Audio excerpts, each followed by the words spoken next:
where I live, all of this stuff is here because of my music. That's awesome. That's amazing. That's mind blowing to me. Because I've like the thing is that the fact that I can pay my bills each month is due to you guys and my other Patreon supporters, and it's amazing. It's amazing. But it's also, I also feel like I also feel like I have to keep my foot on the pedal all the time. I have to keep the gas going 100%. I have to drive and drive and drive. And if I don't, if I slow down a little bit, then I start to suffer. And that's what kind of what's been happening lately, because I've just been kind of going through a lot of distress.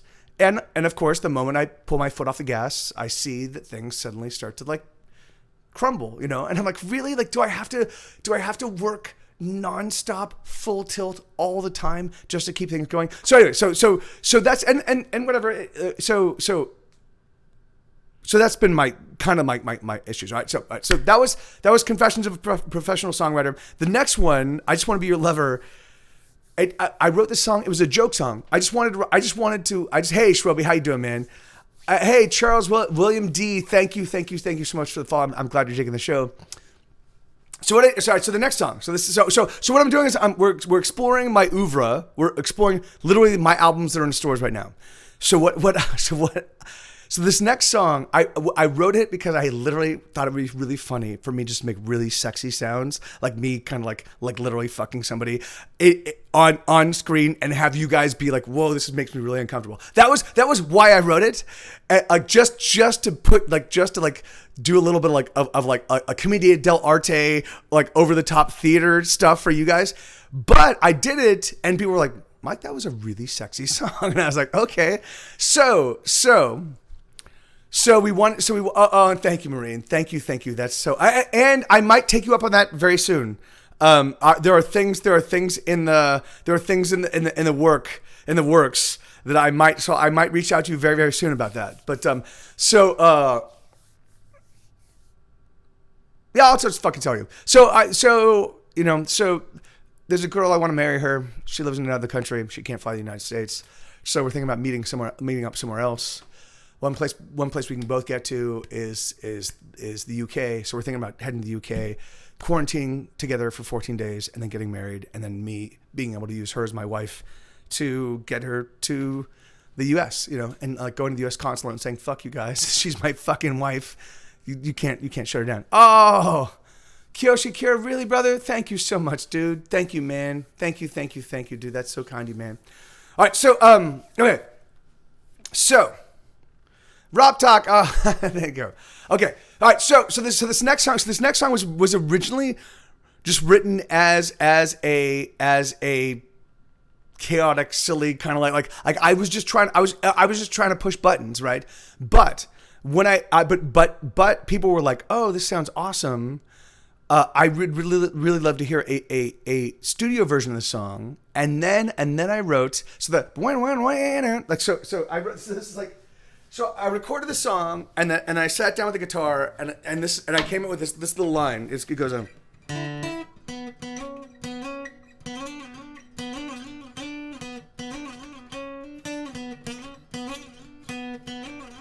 So it's so yeah, and I came up with that, and for whatever reason, that line just added fucking urgency and magic to the song. All right, let's give it a listen. It's called "I Just Want to Be Your Lover." It was intended as a joke song, and it ended up being one of the sexiest, most powerful songs I've ever written in my entire life. It is very sexually graphic, though, I do have to say. So I just want to warn you, it's very sexually graphic. Here we go.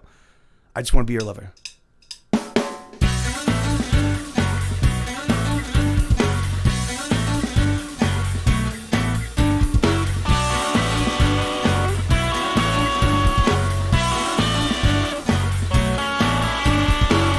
All I want to do is touch you. Come on, baby, let me touch you. All I wanna do is touch you, let me slip inside. All I wanna do is love you. Come on, lover, let me love you. All I wanna do is love you, feel you from inside. I just wanna be your lover. I just wanna love you all of my life. There will never be another. I just wanna love you all my life. Love you all my life.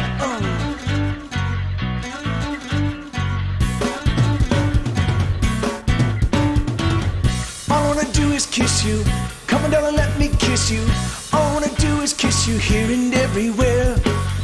just wanna taste your sweetheart, savor your flavor, sweetheart. All I wanna do is taste your flower, let me share it. I just wanna be your lover.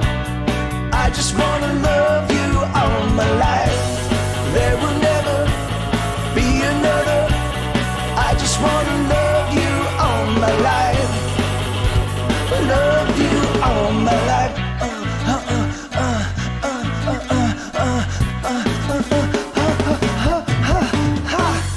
All I wanna do is touch you.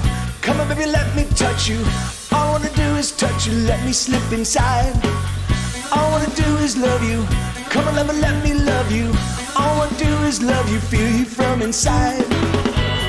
I just wanna be your lover. I just wanna love you all my life. There will never be another. I just wanna love you all my life. Love you all my life.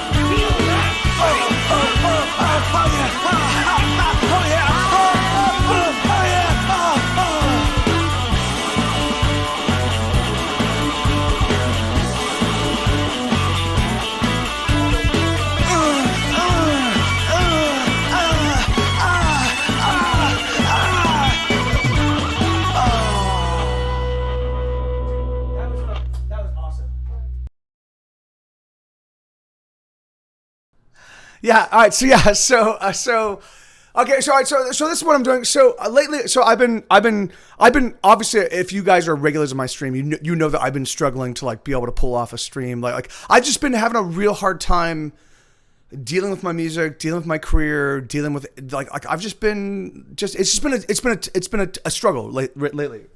And so I figured, and so earlier today I was listening to this album, Hesitation Cuts.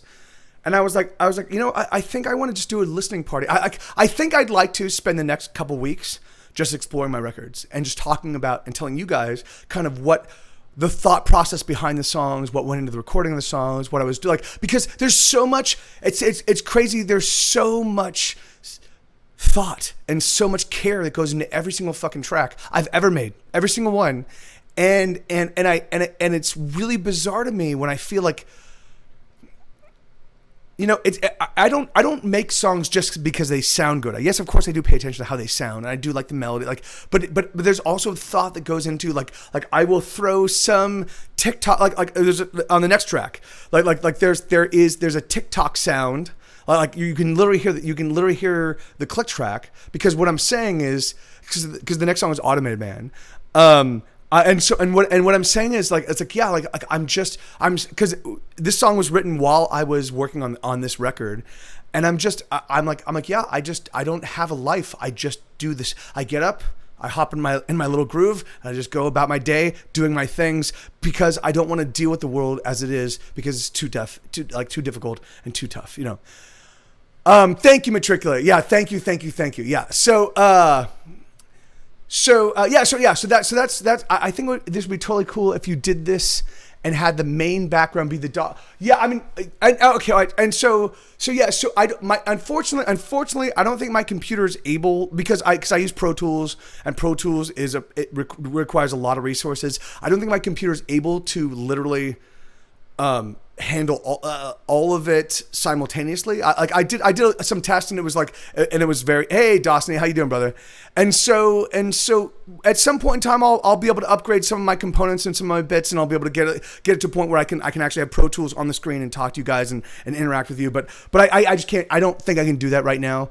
But you're right. It would be awesome. I would love. In fact, I really would. I would love to. I would love to show you guys how I make music with Pro Tools, because I do things that I learned from experts in Los Angeles, like pros, that literally I will talk to other pros, like I will hear anywhere. I'll talk to people like, I'm a professional sound engineer. I'm like, oh, that's great. Like, oh, dude, how did you edit this stuff? And they're like I will talk about things and they'll look at me like, what the fuck are you talking about? Because there's a certain kind of like scoop, like carving out frequencies. Anyway, it's just. So yeah, I would love to show you how I do what I do, just so I can be like this is amazing, because I am a professional amateur, right? I've just been doing this, like I have no idea what I'm doing. Let's just jump in and figure it out, you know. But I've gotten a lot. Like this album I'm playing for you right now is my masterpiece, and it really is. It is literally 20 years of just doing this full tilt in application. So here we go. Here's the next song. So this is a song called Automated Man.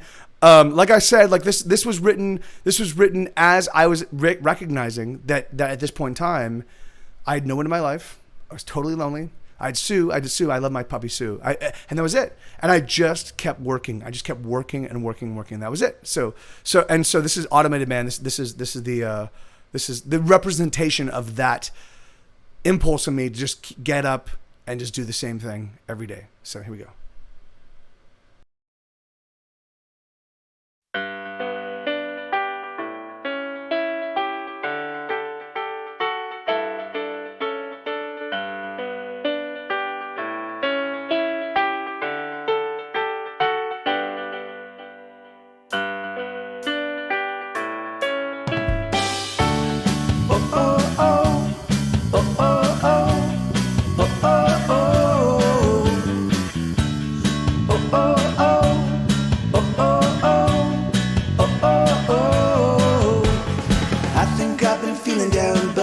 Tell I'm not around. My body's here, but I have disappeared.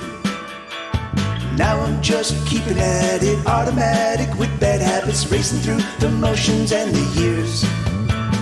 I'm so sorry to admit I'm an automated man, keeping to my automation.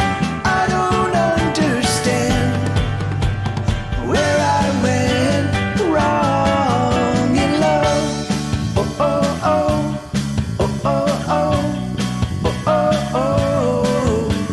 Trace the route throughout my day, and everything remains the same. Every day a repeat of the past. The minutes they accelerate, I race through every single day. Not a single moment made to last.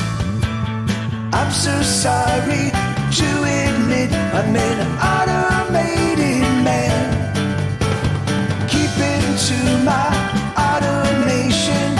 I don't understand where I went wrong in love. Oh, oh, oh, oh, oh, oh, oh, oh, oh. Trapped in my chest is a heart I can't rest it out. Oh, oh, oh, oh, oh, oh, oh, oh, oh. And locked in that heart is a love falling apart. Oh, oh, oh, oh, oh, oh, oh, oh, oh. I feel like I've been breaking down. My clockwork parts are spinning around. My routine is suddenly a chore. The edges of my day are frayed. The minutes of my hours weigh heavier, increasing ever more.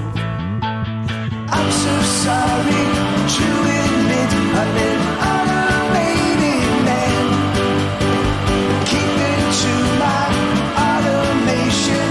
I don't understand. I'm so sorry to admit I'm an automated man, keeping to my automation. I don't understand where I went wrong in love. Oh, oh, oh, oh, oh, oh, oh, oh, oh. Oh, oh, oh, oh, oh, oh, oh, oh, oh.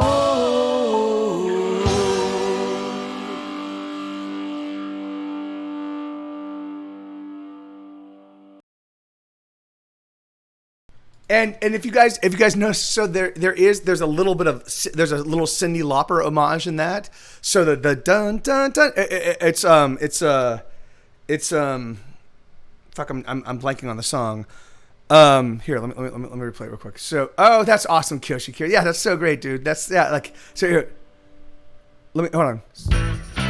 No, hold on, wait, hold on.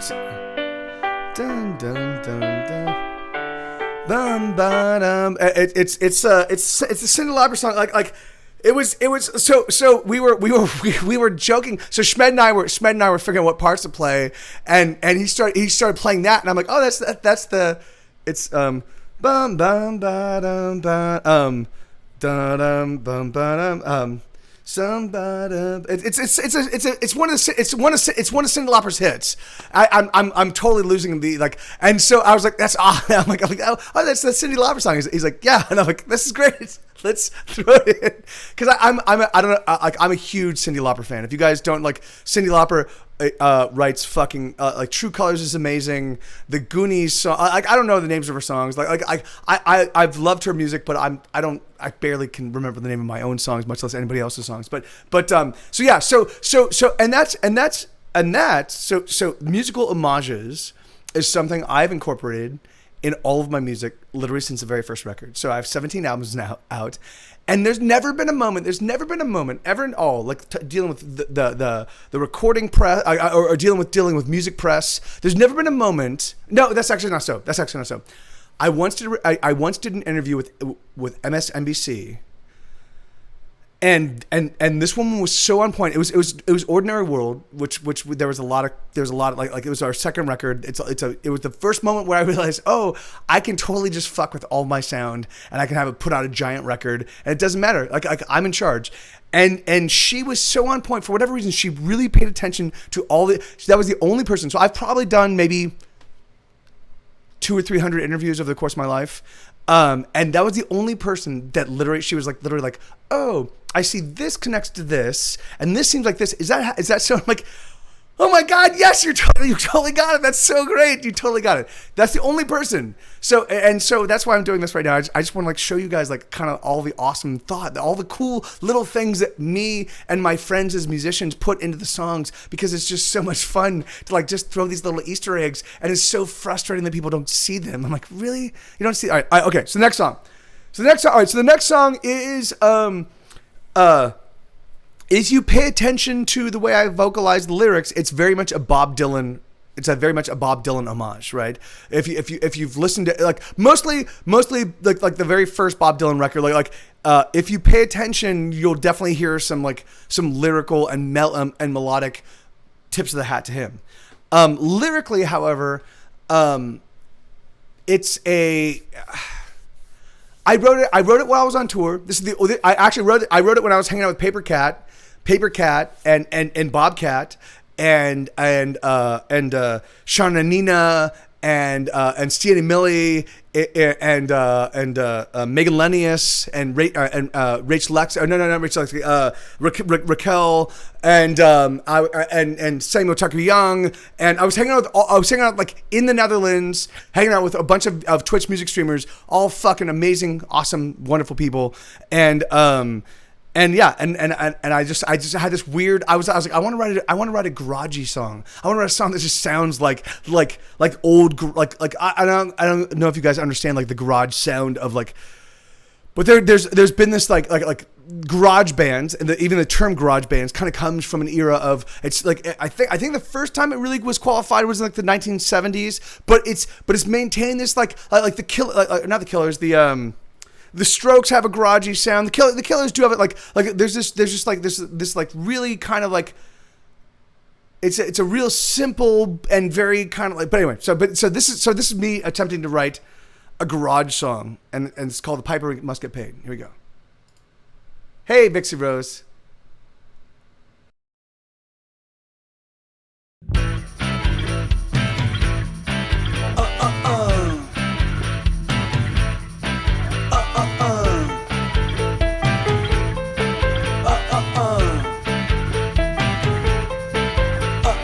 Everybody's getting while the getting's gotten good, and the money that you're spending is the money that you should. Everyone pays the piper if they want to ride. Everybody's getting high. Everybody's loving, everybody must be loved, and the loving that you give is manifested up above.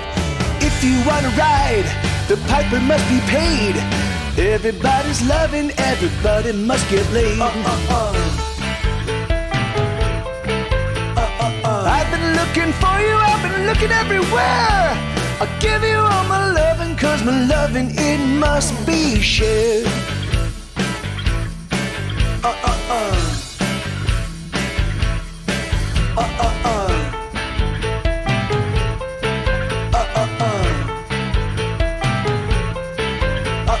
Everybody wonders why, but baby, I don't wonder, oh, cause I don't got the time.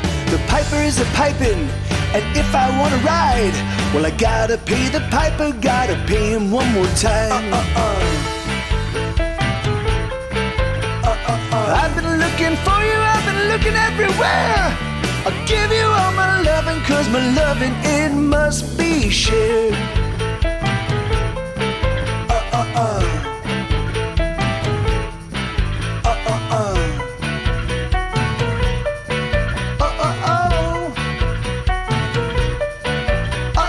Everybody's dancing, everybody's gotta sing, and we're making up the lyrics, making up the melody.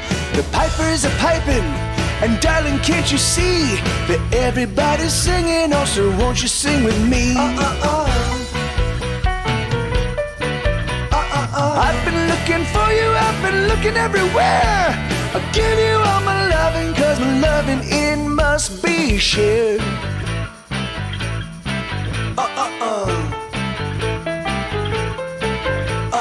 I've been looking for you, I've been looking everywhere. I'll give you all my loving, cause my loving, it must be shared.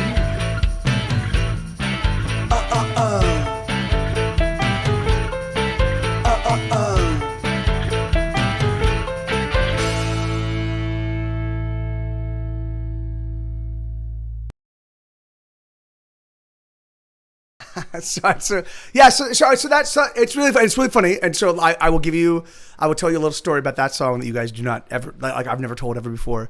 So I was dating somebody for 3 months before I went on this 3-month tour, right? So I toured the United States, I toured the US for about 6 weeks, maybe 5 weeks, and then I toured Europe for like a month and a half, right? It really was a very, very difficult time because Sue, my dog, Sue, come here, bud. Sue, come here. Sue, come here. Come here, dude. Wait, come here. Come here. Come on up. Come on up. So this is my dog, Sue. Hold on. So, come here. Come here, bud. Come here. Oh, and you're such a good boy. Come here. I'm going to show you off. Because I'm talking about you. Come here. So Sue, who is 160 pounds of Great Pyrenees. He's a fucking gigantic dog, right?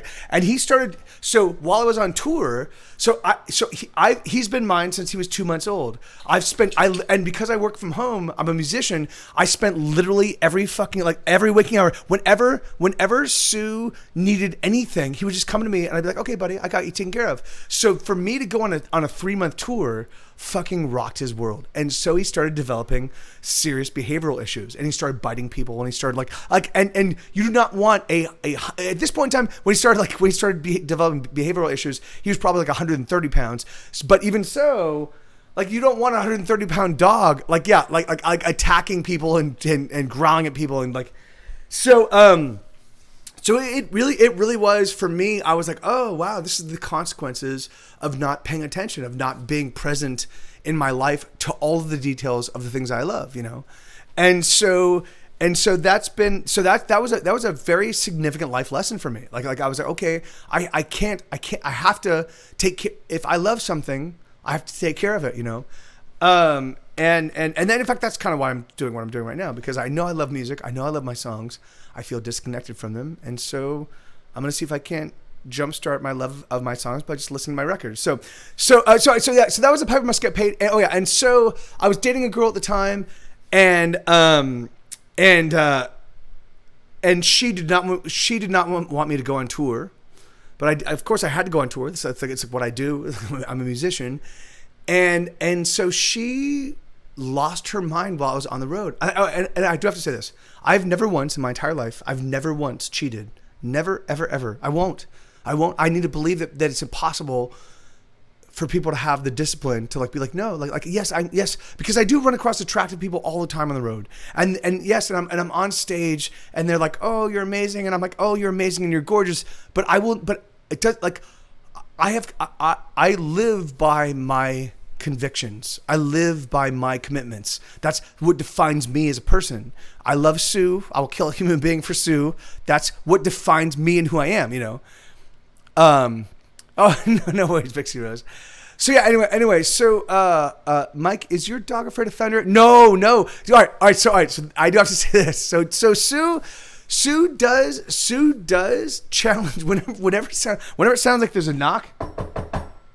Oh, he didn't do it because he knows me. Like, but whenever there's a knock, Sue loses his mind. Otherwise, there can be the craziest. Because I'm a musician, I've been literally filling Sue's ears with crazy, chaotic, nutty sounds. I mean, yesterday, Trey and I were hanging out. We didn't live stream, and I'm sorry about that, but we didn't stream. But Trey and I just went over to Trey's and we hung out.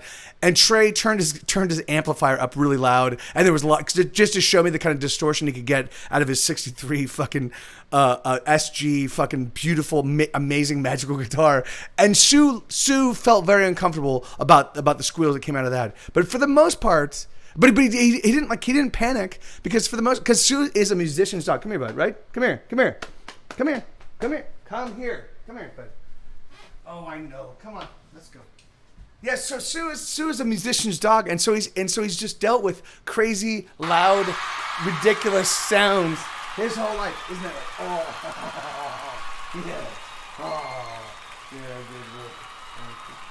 Like, good boy. He's my good boy. Yes, you are. He's yum. Here, watch this. All right, let me show you this. You can do this to him. Yub.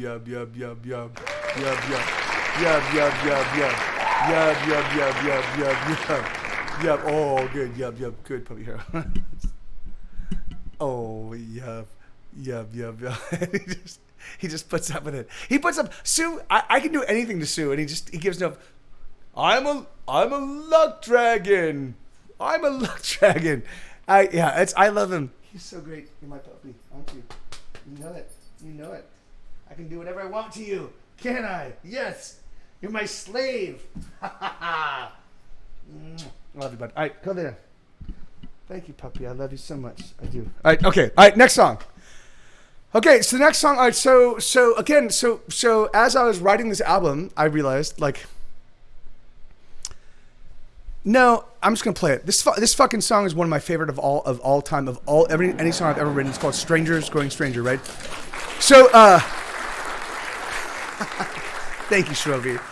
And it really is. It's like the Doors song, you know, "People Are Strange." Like it's like me one-upping that, so and that's one thing. I often will try to one-up I will run across lyrics I think are okay, but I don't think they get to the point that should be gotten to, and I will write songs to get them there, right? That's "Flee the Sickness," and that's "Strangers Going Stranger," and that's like there's a lot of songs I do that with. So this is "Strangers Going Stranger." It's fucking awesome. It's made awesome because Schmed wrote a fucking mind-blowing bass line from it. So here you go. Listen to this.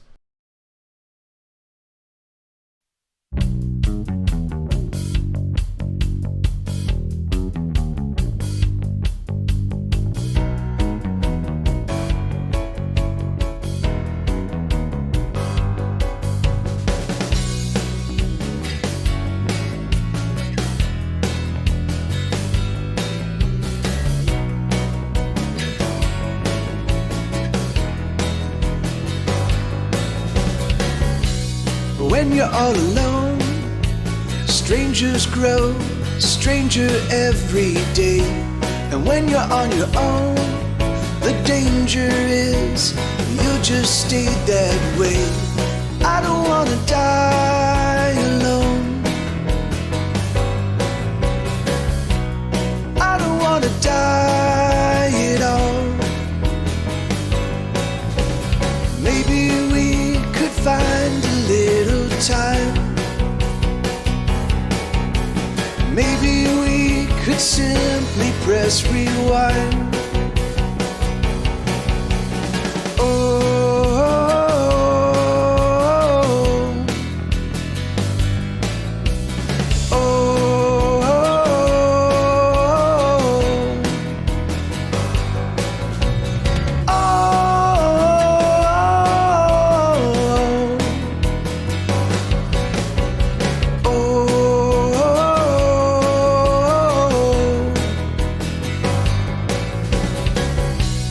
When you're all alone, like a ghost you move throughout the shops and streets. And when you're on your own, you disappear from everyone you meet. I don't wanna die alone.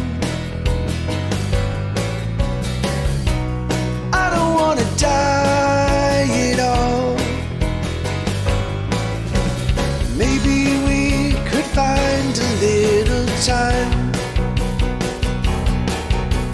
Maybe we could simply press rewind.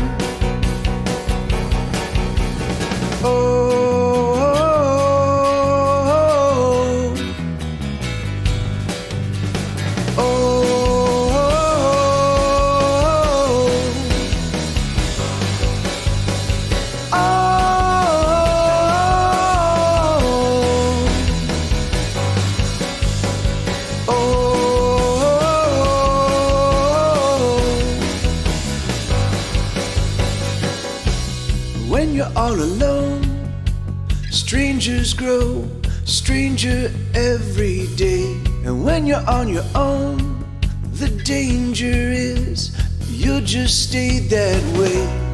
I don't wanna die alone.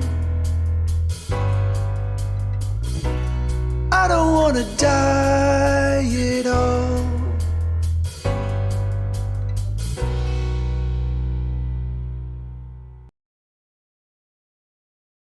So that it's really funny. So that song is the first time. So think this. So I, I've spent my whole life just kind of like so the first like 14 years of me making music, I didn't know anything about music theory, anything at all. So I was just like it took me a while. Like I thought a bar chord was this. It's not. It's this. So my whole musical experience was so awkward and weird and crazy, right? So but that didn't stop me writing songs. That didn't stop me making music that people liked. I was all about like finding ways to like take my thoughts and turn them into songs that people would sing along to, so this is that song that he's like so. So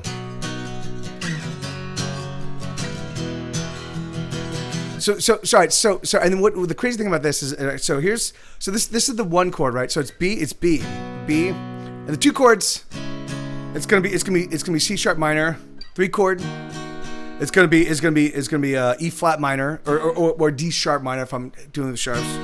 The 4 chord is gonna be the E, right? And the 5 chord is gonna be the F or the F sharp rather, F sharp. So I made the F sharp a minor. So this is the way the keys normally work.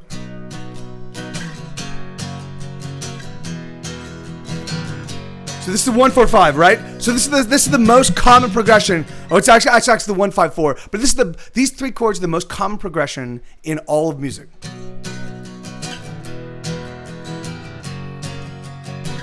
So this is the most.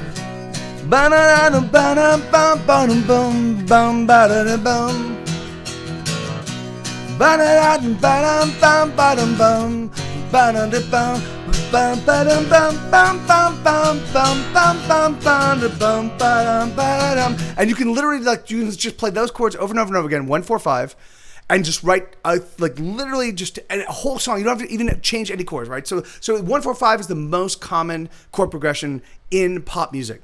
So what I did is I went from the 1, I made it a minor.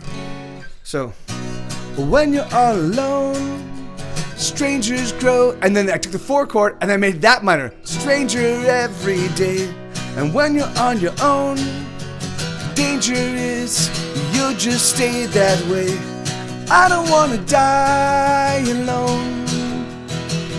So yeah, and so anyway, so it was the first time. It was the first time that I really was experimenting with like chord substitutions, and oh my god, I was this is amazing. Of course, this is amazing. So anyway, like I know it's just music geek stuff, but like it was really I've been making music for over 20 years, and this is the first time I'm like, oh, let me try this, and like, oh, it's amazing. It sounds like great. Anyway, so all right, so the next song, so Hearts in Twain, which is fucking this is all right. So this is the most quintessential Get Set Go song ever. It's the most. This song is literally the like if you juiced me, if you were like, Mike, I want to just juice you and expunge the sound of Get Set Go, and it's also because it is because of the chord progressions and the way it sounds, but also because of what happens in it, because it's when I was at my most playful, and that's the thing is for me, like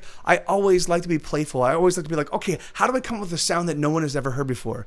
And so this is Hearts in Twain. This is it. Just sit tight and dig this. Hell yeah!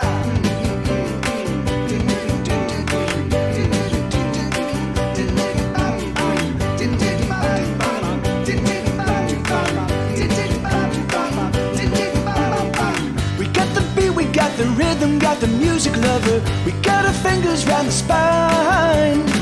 We make the beat, we pound the rhythm, scream the lyrics at each other. Stomping feet, we stomp in time. And the music that we make is made of blood and bone, of shouts and screams and moans. And the music that we make is bred of loss and love, and the stars that shine above. It's primal pumping, perfect power, pushing past pleasure and pain.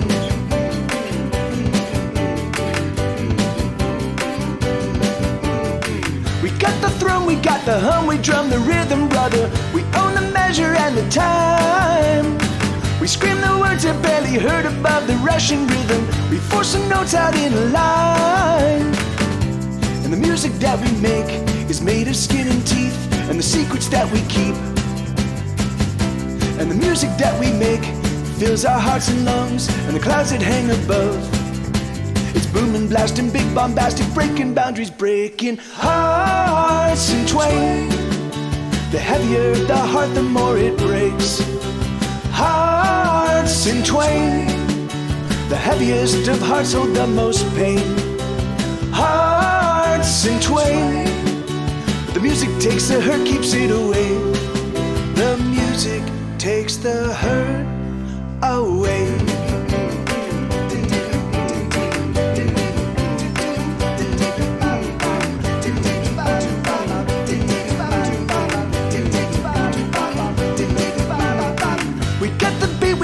Rhythm, got the music lover. We got our fingers round the spine. We make the beat, we pound the rhythm, scream the lyrics at each other. Stomping feet, we stomp in time. And the music that we make is made of blood and bone, of shouts and screams and moans.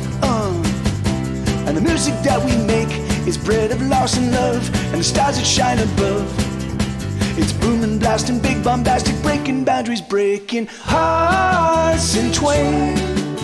The heavier the heart, the more it breaks.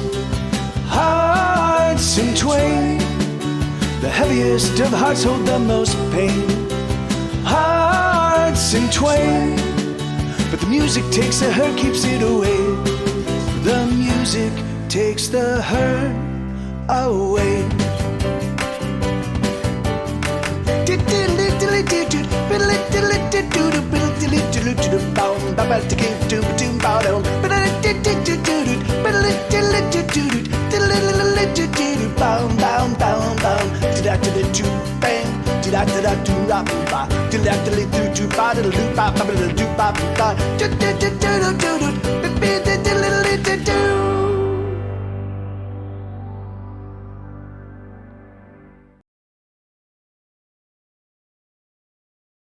So that okay, awesome. So that scat at the very end was I was like we need something, and I was like let me try to like write a guitar lead. And I was like, no, I can't play what I hear in my head, and so I just sang it. I was like yeah, and that's how that scat happened. I was like, okay, well, yeah, this is what I want to be able to play, but it would take me a month to be able to figure out how to play that. And I am a pretty decent player, but even so, I was like, no, there's too many notes. It's just too chaotic. It's like, and so. And I love that occasionally when I'm scatting, and Mary, I love you. How you doing? Cause that's so I'm so happy you're here. But occasionally when I'm scatting, it's so weird when I just let myself go, like when I'm scatting over something and just having fun with it, like it just feels awesome.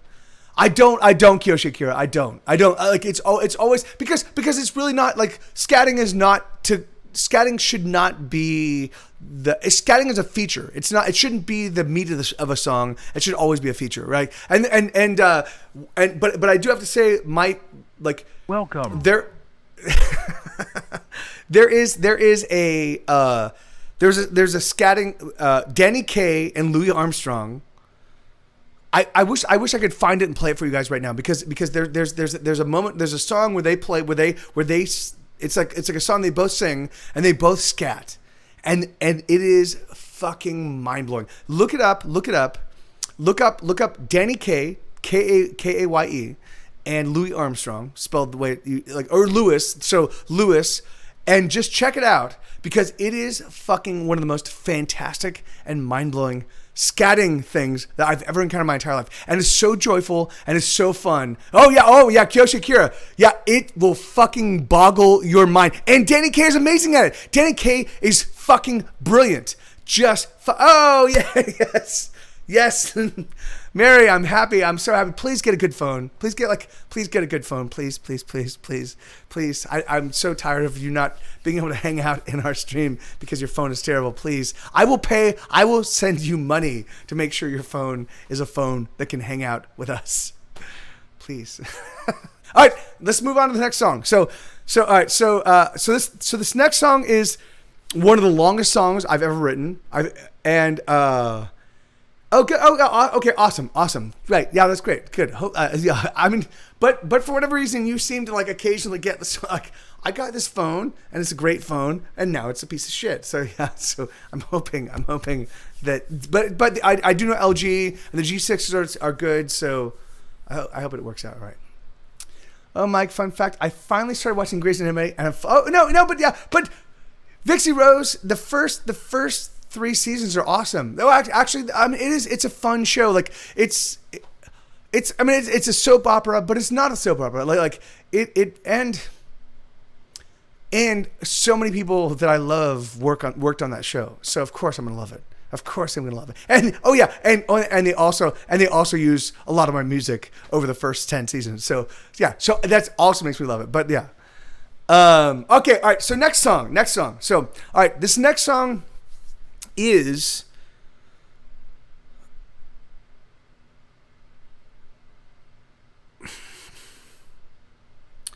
because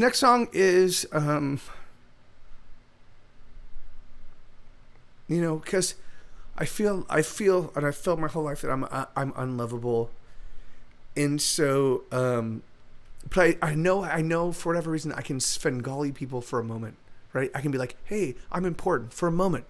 I can sell people on the idea that I'm important for just a little moment. So I get 24 hours of being important and exciting to somebody. And I know I'm not the only one. So I wrote a song about that. So it's called Can't Last Forever. And this is just listen.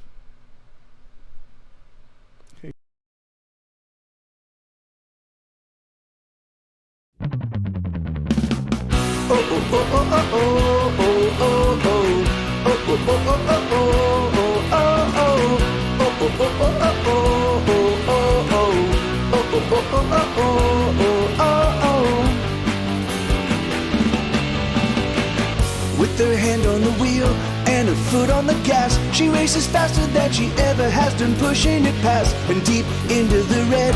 She's alone on the road. There's no destination, no, she's got nowhere to go. She's got a wide open road. Oh, oh, oh, oh, oh, oh, oh, oh. Oh, oh, oh, oh, oh, oh, oh, oh, oh. Oh, oh, oh, oh, oh, oh, oh, oh, oh. Oh, oh, oh, oh, oh, oh, oh. He likes to smoke with the match. He's got a hustle for scratch. Every day he makes some plays to win another loss back. He's got an angle again. It's just a matter of when. Someday soon he knows his ship is gonna come sailing in. He'll be back on top again. If all we got is just right now, if all we have is just this moment, then love it, love me, oh, don't stop now, love it tonight. If all we got is just today, if all we have is barely holding, then love it, love me, love it anyway, love it tonight. We're gonna be in love, our love is serious, even if it can't last forever. We're gonna be in love, our love is serious, even if it only lasts tonight, tonight, tonight, tonight. If all we got is just right now, if all we have is just this moment, then love it, love it, oh, don't stop now, love it tonight. If all we got is just today, if all we have is barely holding, then love it, love it, love it anyway, love it tonight. Oh, oh, oh, oh, oh, oh, oh, oh, oh, oh, oh, oh, oh, oh, oh, oh. Oh, oh, oh, oh, oh, oh, oh, oh, oh. Oh, oh, oh, oh, oh, oh, oh, oh. She's got a serious need, she's got a dragon to feed. She never knew how simple living this living could be. She's gotta make a few bucks, but she's been feeling in luck. She's gonna push on through no matter how hard or how tough. She's already flying high. Oh, oh, oh, oh, oh, oh, oh, oh, oh. Oh, oh, oh, oh, oh, oh, oh, oh. Oh, oh, oh, oh, oh, oh, oh, oh. Oh, oh, oh, oh, oh, oh, oh. He wrote a new song today, it's all that he wants to play. He's written many, but he's never gonna ever get paid. He's no good at the books, and every time that he looks, he sees another opportunity that he should have took. But still the music plays. If all we got is just right now, if all we have is just this moment, then love it, love me, oh, don't stop now, love it tonight. If all we got is just today, if all we have is barely holding, then love it, love it, love it anyway, love it tonight. We're gonna be in love, our love is serious, even if it can't last forever. We're gonna be in love, our love is serious, even if it only lasts tonight, tonight, tonight, tonight. If all we got right now. If all we have is just this moment, then love me, oh, don't stop now, love me tonight. If all we got is just today, if all we have is barely holding, then love me anyway, love me tonight. If all we got is just right now, if all we have is just this moment, then love me, oh, don't stop now, love me tonight. If all we got is just today, if all we have is barely holding, then love me anyway, love me tonight. Oh, love me tonight.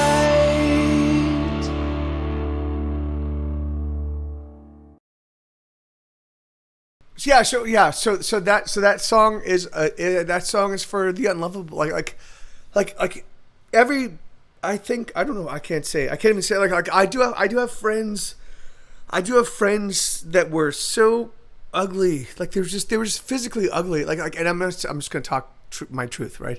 So I had friends that were physically ugly, that felt like they could never ever find anybody to be into them. Hey, Mr. Demonic, how you doing, man? And that fucking killed me, man, because they were fucking sweethearts. Welcome. How you doing, brother, Mr. Demonic? Yeah,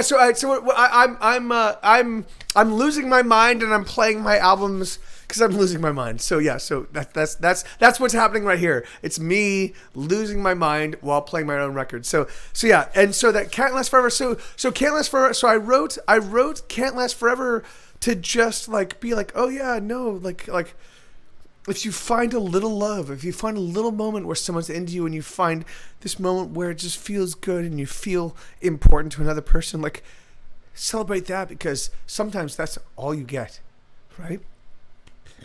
Can't last forever. Okay. All right. Next song. All right. This next song is one of my favorite songs of all time. It's one of my favorite songs of all time. It's called "Riot My Heart." Oh, and it's such a fucking awesome. All right. So this song, when I wrote it, it's a really simple song. I wrote it to be a punk rock song. I wanted to write a punk rock song. So, all right, I'm writing it. Like I just hadn't written a punk rock song in a long time. I'm gonna write a punk rock song. So I wrote "Riot My Heart," and I was like, yeah, this is a punk rock song.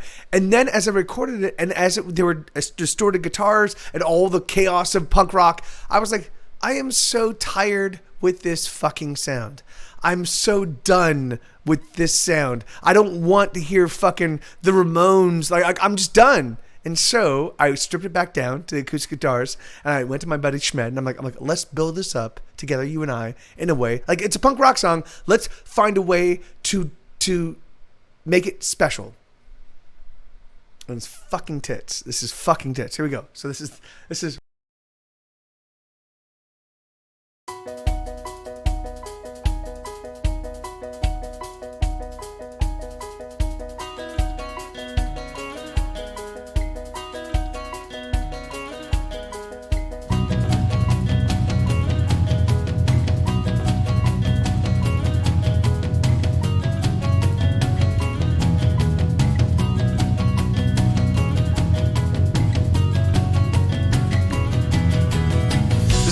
Tumbling, the walls are crumbling down, and there's another riot in my heart. They started fires, I watch the flames go higher, and there's another riot in my heart. And there's panic on the streets as everybody rushes for the doors. And there's chaos at the docks as everybody pushes for the shore. Just like before, it's gonna be alright. I don't know if I'll be okay. I don't know if it's gonna be alright. I don't know if I'll be okay.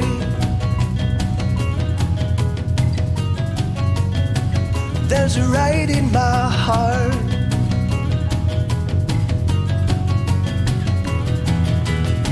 The towers crumble, The mountains tumble down, and there's another riot in my heart.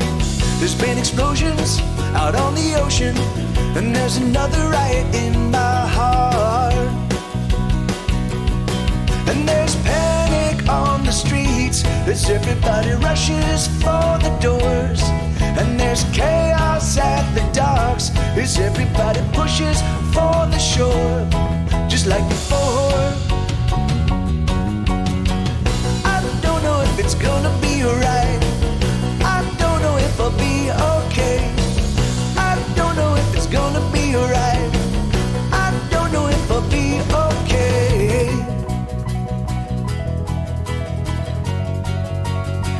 There's a riot in my heart. There's a riot in my heart. There's a riot in my heart. There's a riot in my heart.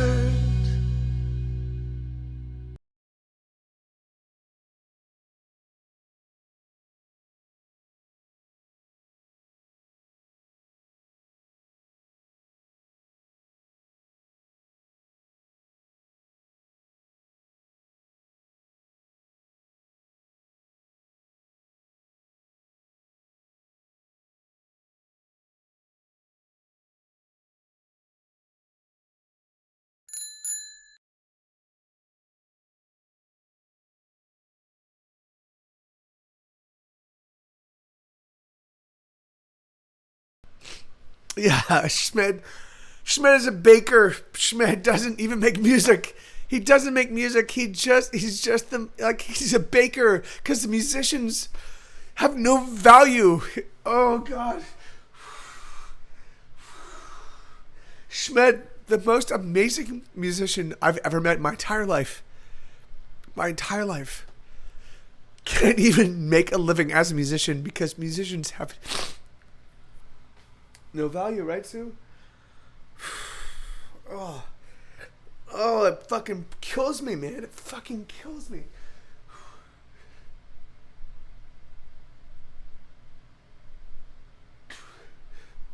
It fucking kills me.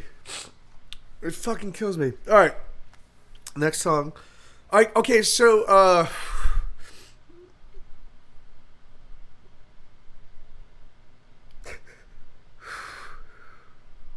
okay, next song.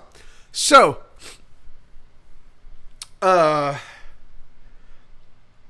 microtones. You guys know about microtones. So, oh, you don't know all right. So microtones are the notes that exist between notes, right? So here, watch. So there's. Let me explain microtones real quick so you can understand this song because it's fucking awesome. Thank you. Those of you who are here, thank you for being here. I know I'm unraveling. That's fine. Like I've got this is just for me to have videographic evidence of like I was alive and I was falling apart, so that when my family goes, "Oh, what happened to Michael?" People can be like, "Yeah, he was documenting him completely falling apart, and you guys just missed it." So that's why I'm doing this.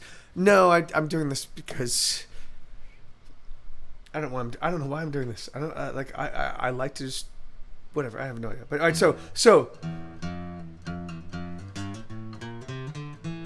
All right, so that's an octave, right? Right there, that's do re mi fa sol la ti do, do re mi fa sol la ti do. So that's an octave, right? All right, okay. So you can then go do, and that's a microtone, right? So it's not do, it's not.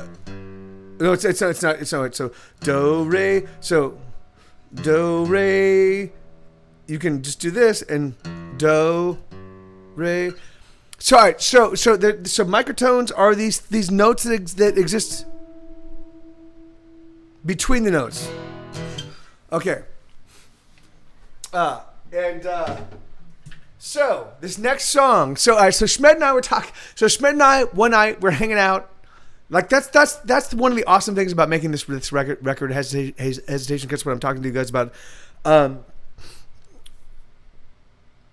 one of the awesome things about making the record was that Schmed and I, we would just hang out. We just talk about, like, I'd be like, all right, we have to record this new song, and we'd just talk about the song. We'd talk about, like, and I would explain, like, that's one of the things I love about working with Eric, was I could talk about ideas. I could be like, okay, this is the idea of the song, so let's figure out a way to musically represent this idea.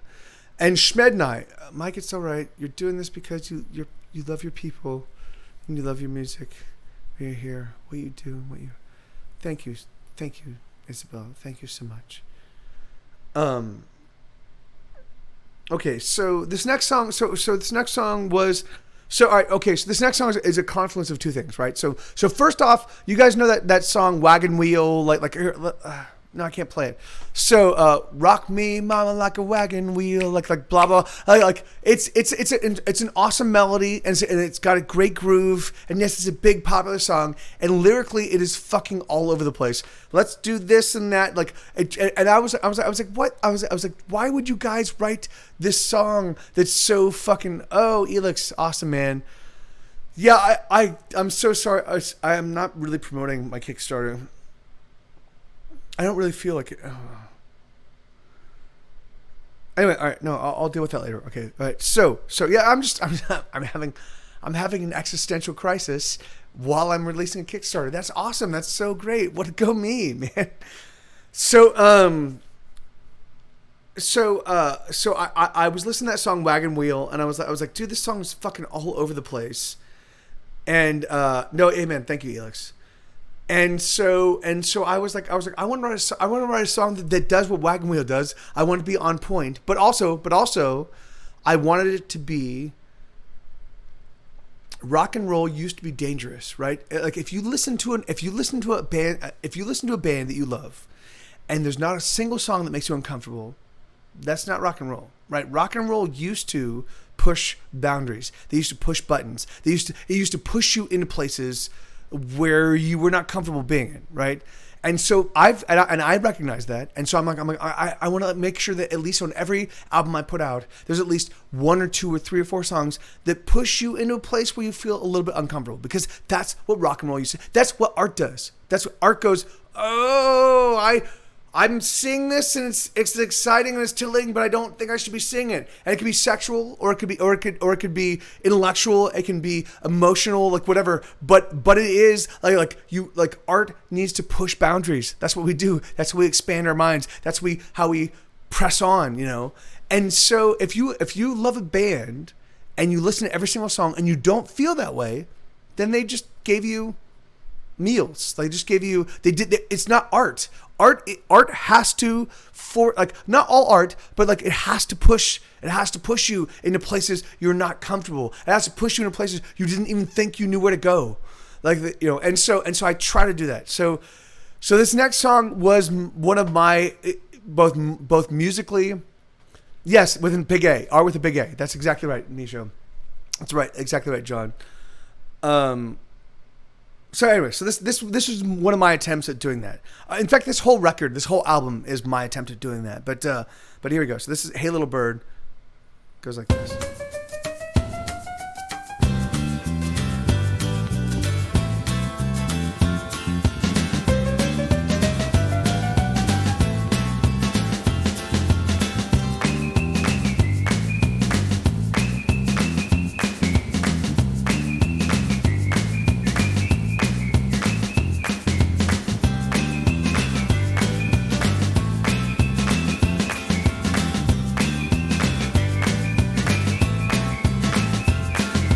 Hey little bird, what you doing now?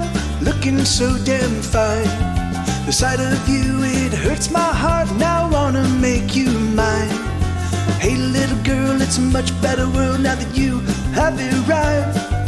Hey pretty thing, what you doing now? Do you wanna take a ride?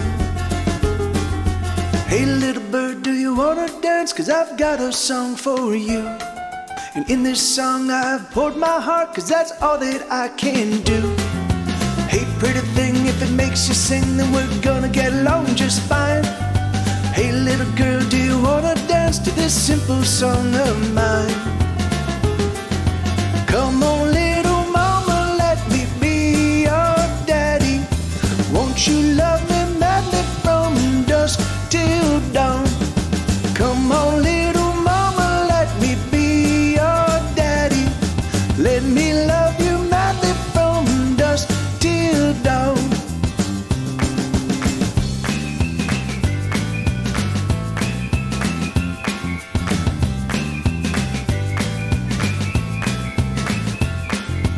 Hey, pretty thing, come over here and tell me what you do.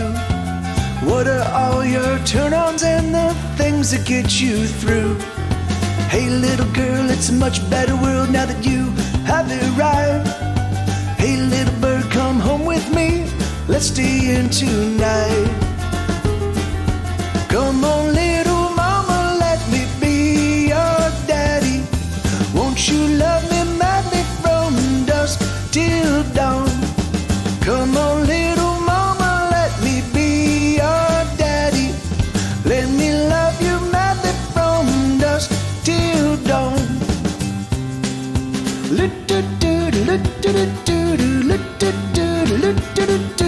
We will be you and me, two of us in love.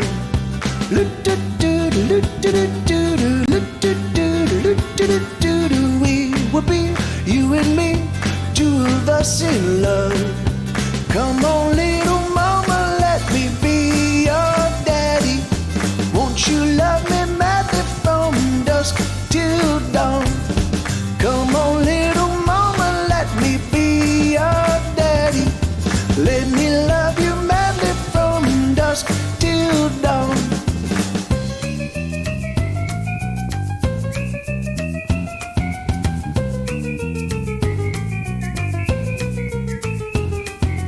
Come on, little mama, let me be your daddy. Won't you love me madly from dusk till dawn? Come on, little mama, let me be your daddy. Let me love you madly from dusk till dawn. Come on, little mama, let me be your daddy. Won't you love me madly from dusk till dawn?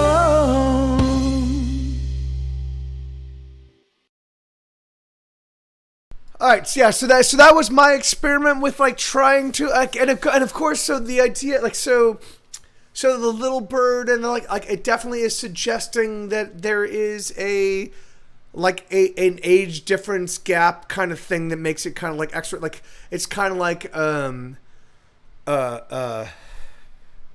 Jerry Lee Lewis, like because that's the thing, is like you want to challenge concepts. You want to put people in places where they feel uncomfortable.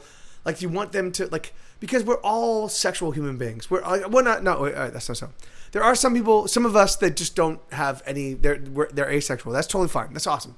You go be you. That's great. But for the most part, a lot of us like really do feel this weird.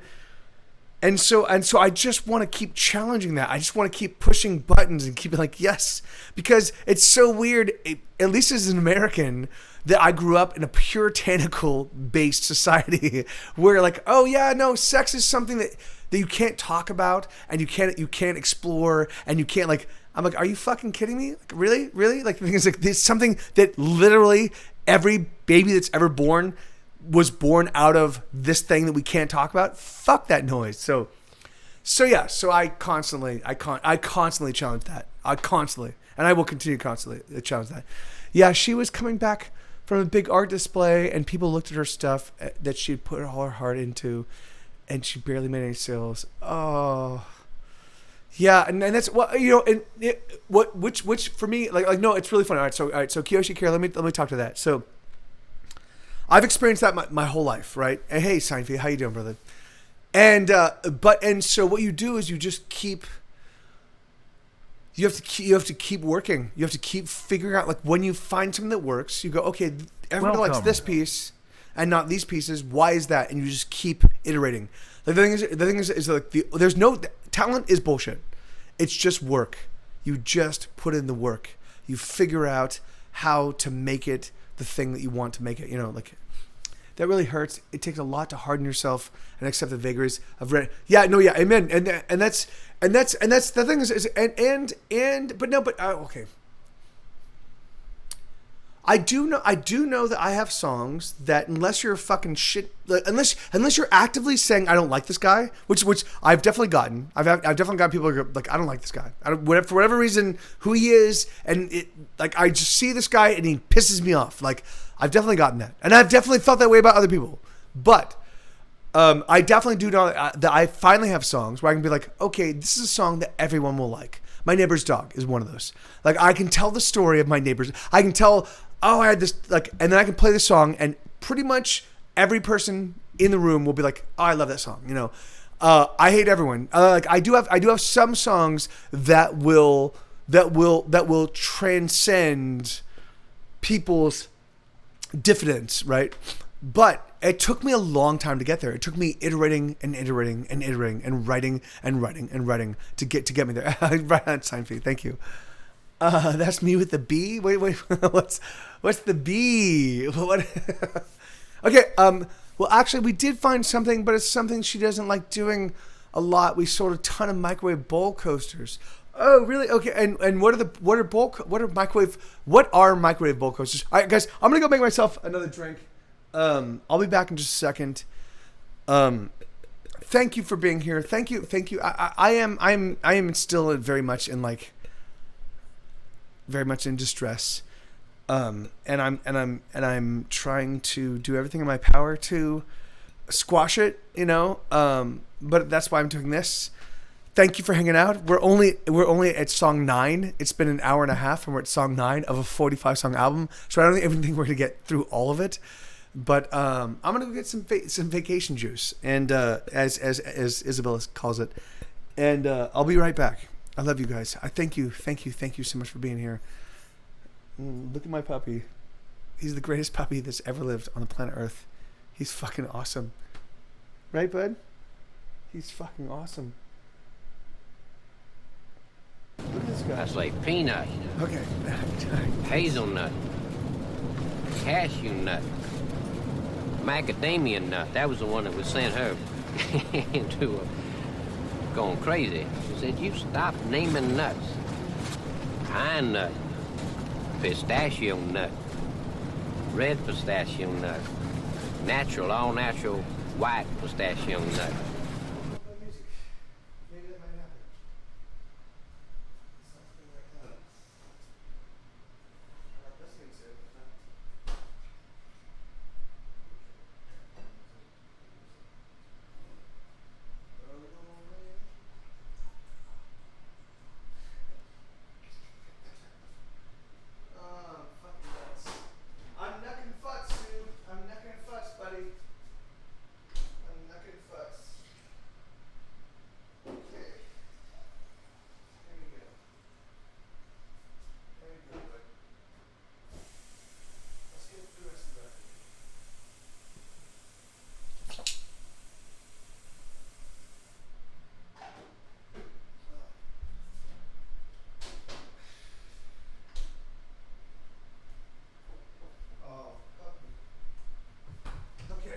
All right.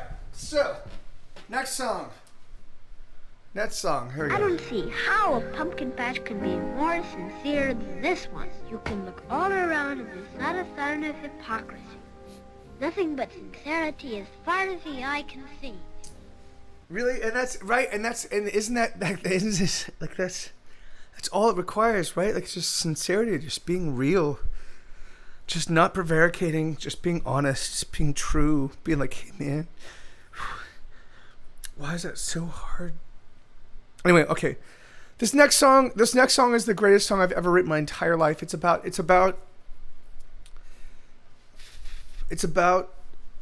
dealing with depression and still feeling the need to create, Hey Skjort, how you doing? No, no, yeah. Just hang out. Yeah. No, just the entire planet Earth, but just hang out. So all right. So this next song is one of the most.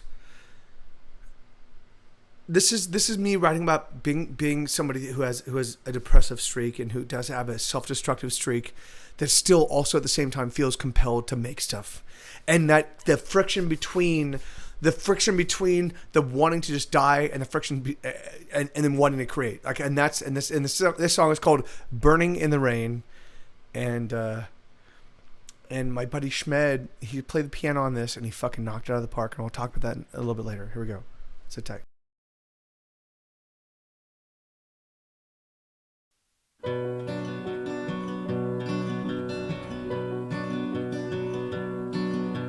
Welcome. Rain falls, oh, another gloomy day. Some get out, but most of us remain in the cold, in the same rainy day.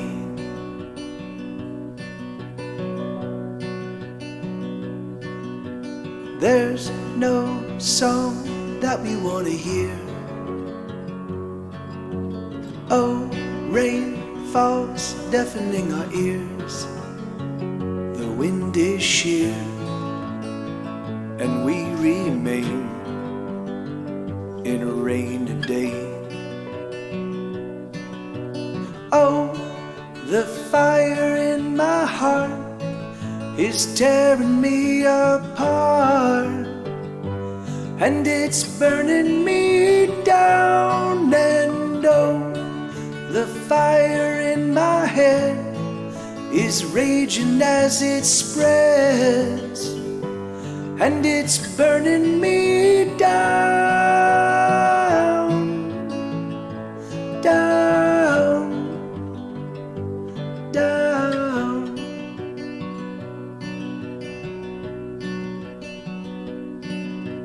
Rain, it pools and gathers at our feet. The chill, it burns and we're left shivering. The clouds crowd in, drop freezing rain. Another rainy day.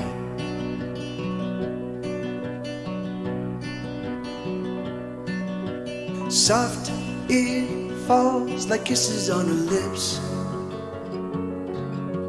Cold as ice and splashes as it hits.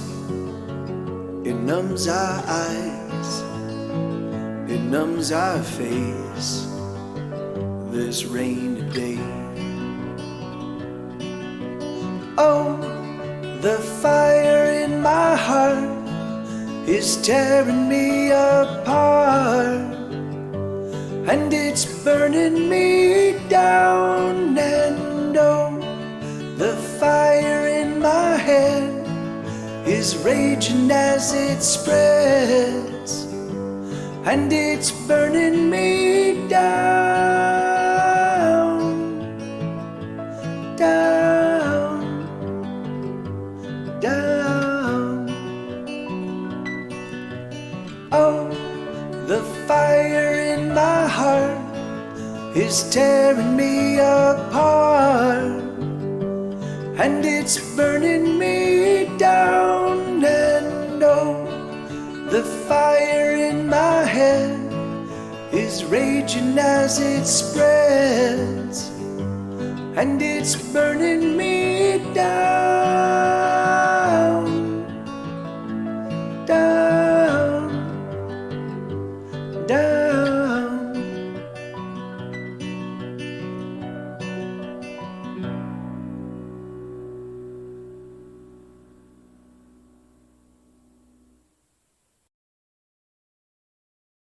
So yeah, so I don't think there's any more naked, actually to speak about harmonizing with that song Kiyoshi Kira. I can definitely like come up with multiple, like I could do 3-part harmonies on that song, like 3 or 4 or 5-part. Like there's so much. It's such an open song. It's just guitar and vocal, piano and vocal. But I wanted the vocals to be lonely. Like I wanted the vocals to be like, oh yeah, this is just me dealing with myself. And there's like, so I didn't, so I really equivocated about adding a harmony, but I was like, no, this has to be the protagonist of the song, which is not me, because songs, they are reflections of me, but they're not me, because so they have to be like, I want them to like have the, like that the protagonist in that song had to be alone, had to be like, yeah, I'm suffering through this. And this is what this is like. Yes, I am identifying the fact that, like, yes, there are other people that also suffer the way I suffer, but it's just me. This is just me. Oh, the fire in my heart is tearing me apart, and it's burning me down. And yeah, and it is like that's it, it's oh. Anyway, all right, let's keep going. So, all right, and which is really funny. So the very next song, I have no idea why I sequenced this album the way I did. I mean, I spent days working on the sequence, but for whatever reason, this next song has the exact same guitar strumming pattern, except you won't hear it. But burning in the rain is.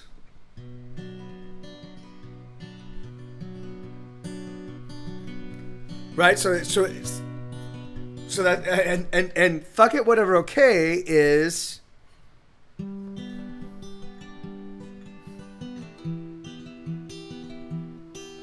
so they're the exact same strumming pattern, but because of Trey's guitar playing, it makes it a completely different song. So, or completely like it just adds, it distracts you from the fact that it's the exact same strumming pattern and very similar tempos. So here you go. This is fuck it, whatever. Okay.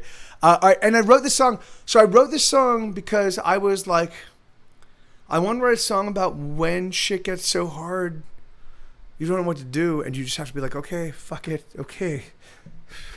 This is life. It's just steamroll. I'm getting steamrolled by life, but I have to deal with it because I want to stay. I want to stay up. Stay up. Stay up. That's the thing, is that's what you do. You stay up. You stay up as long and as hard as you can. You just stay up. And so I wrote this song. It's called Fuck It, Whatever, Okay?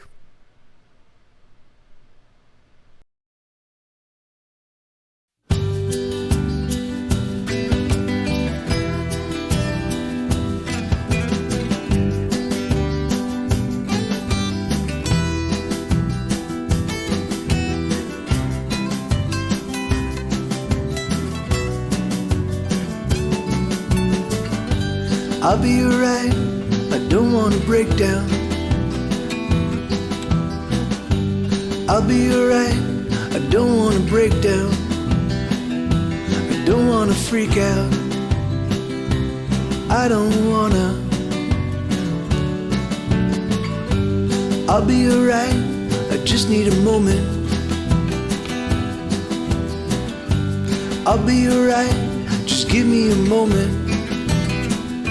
I just need a moment. Just give me one.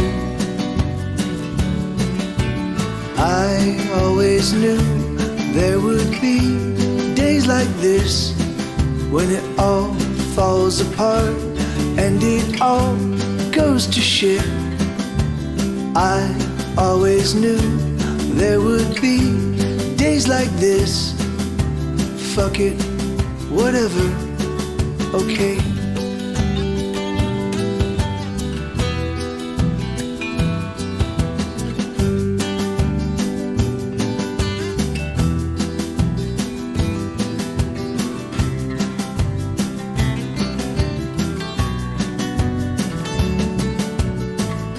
There's nothing to be done, it's just gonna suck, but there's nothing we can do, we just gotta suck it up. We just gotta suck it up. We just gotta. I always knew there would be days like this when it all falls apart and it all goes to shit. I always knew there would be days like this. Fuck it, whatever, okay. Ooh, we'll just get through it. Ooh, we'll just push on through it. We'll just struggle through it. I think we can do it. I think we can. I always knew there would be days like this when it all falls apart and it all goes to shit. I always knew there would be days like this. Fuck it, whatever, okay.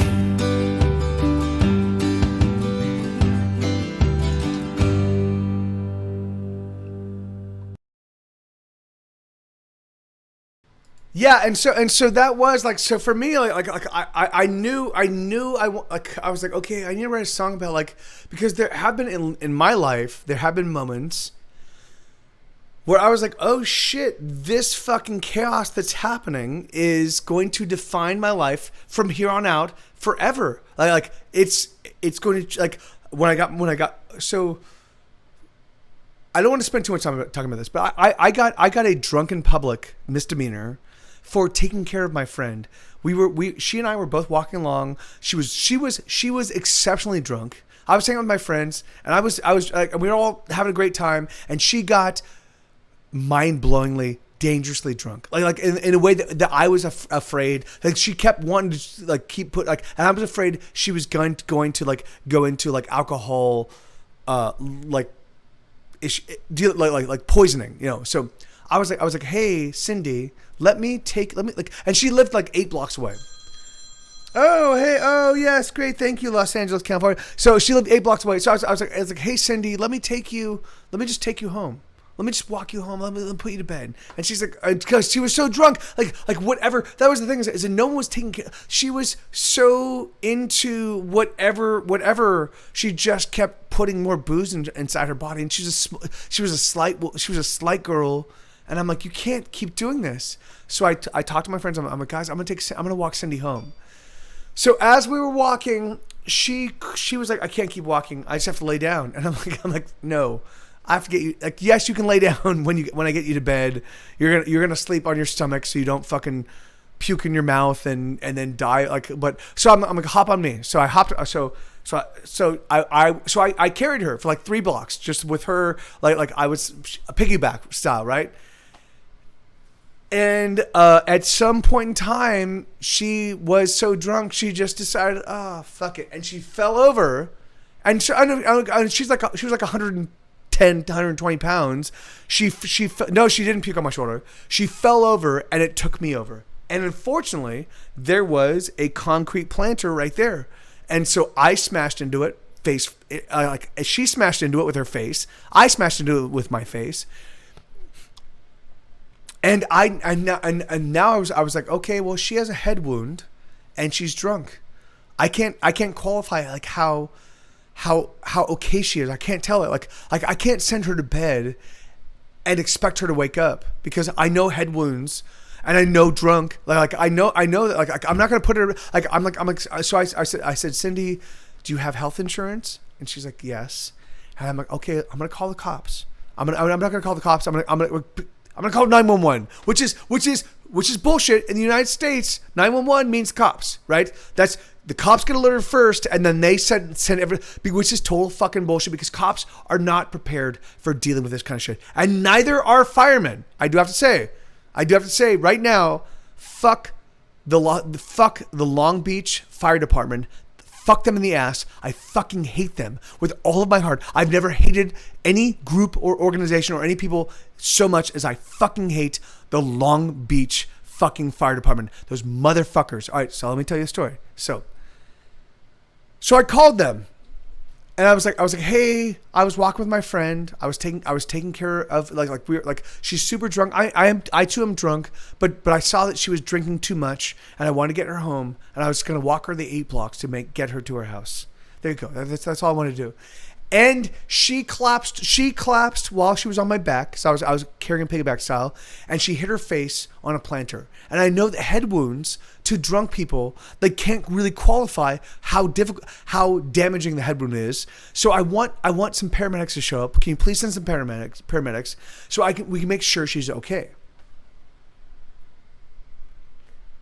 I should have never made that call. I should have never said that, which is such bullshit. To not, oh yeah, I want to take care of my friend. But this is what happened. So 20 minutes later, so I'm keeping her up. I'm because I know if she goes to sleep, and she has a significant head wound, and it is and she has like bleeding in the brain with alcohol, which thins your blood. She might die. So I'm just keeping her up, and I'm like, hey, Cindy, are you okay? And she is fucking blotto. She's like, blah, blah. And I'm like, Cindy. And so for 20 minutes, I'm like, hey, my brother said he downed 43. 43 beers. 43 beers is 39 beers too many. It's Kyoshi here. All right, sorry. So in a. So I called the cops. Please send paramedics. So what happens was 2 cop cars, 1 fire engine, and ambulance show up. And so I'm like, oh, thank God you guys are here. This is awesome. I just want to take care of my friend. And what happens is out of the fire engine, 2 firemen, fucking cocktwats, motherfucking bullshit, fucking pieces of fuck, walked up to me like, hey man, what's going on? Because of course I can totally see they might look at this as a domestic violence issue, except for the fact that I fucking called them. I was like, hey guys, but they didn't. So they walk up, what the fuck's going on, man? And I'm like, okay, dude, all right, that's cool. And then one of the paramedics walks up to me. What's going on? We're gonna fucking fuck. What's happening, dude? And I'm like, hey guys, hold on. Like, and then one paramedic walks up to Cindy, and so I go, and so because I know about chain of custody, right? So and if you don't understand, like, so chain of custody is the moment you hand responsibility. This is the way all medical personnel deal with this. This is what cops deal with. This is like chain of custody is I am taking responsibility for another person. So, and I'm very well versed in that. So, and I'm very drunk, but I also know about chain of custody. And so this paramedic walks up to me and goes, hey, I've got her. And I go, okay, I'm relinquishing custody of her to you.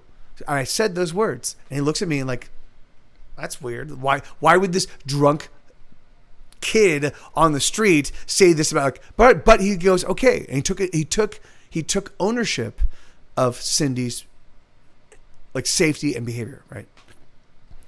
So I step up, and of course, and then there's the fucking guys are like, what's going on? Domestic violence? You're fucking beating your girlfriend? I'm like, no, she's not my girlfriend. She's my friend. I love her with all my heart. She lives 8 blocks away. She was drinking to excess, and I started to get scared. I just wanted to make sure that I could get her home and take care of her. There's that expectation of competence. Right. So I was just walking her home. And she couldn't continue walking. She couldn't. Like we were like 6 blocks away, and she couldn't keep walking. So I was like, stop on my back. And so I was like, I will carry you the whole way. I will carry you 110, 15, 20 pound woman. Like I'll just carry you 6 blocks. And Long Beach blocks are pretty long, but like I'm like, I don't care. Let me just get you home and get you safe.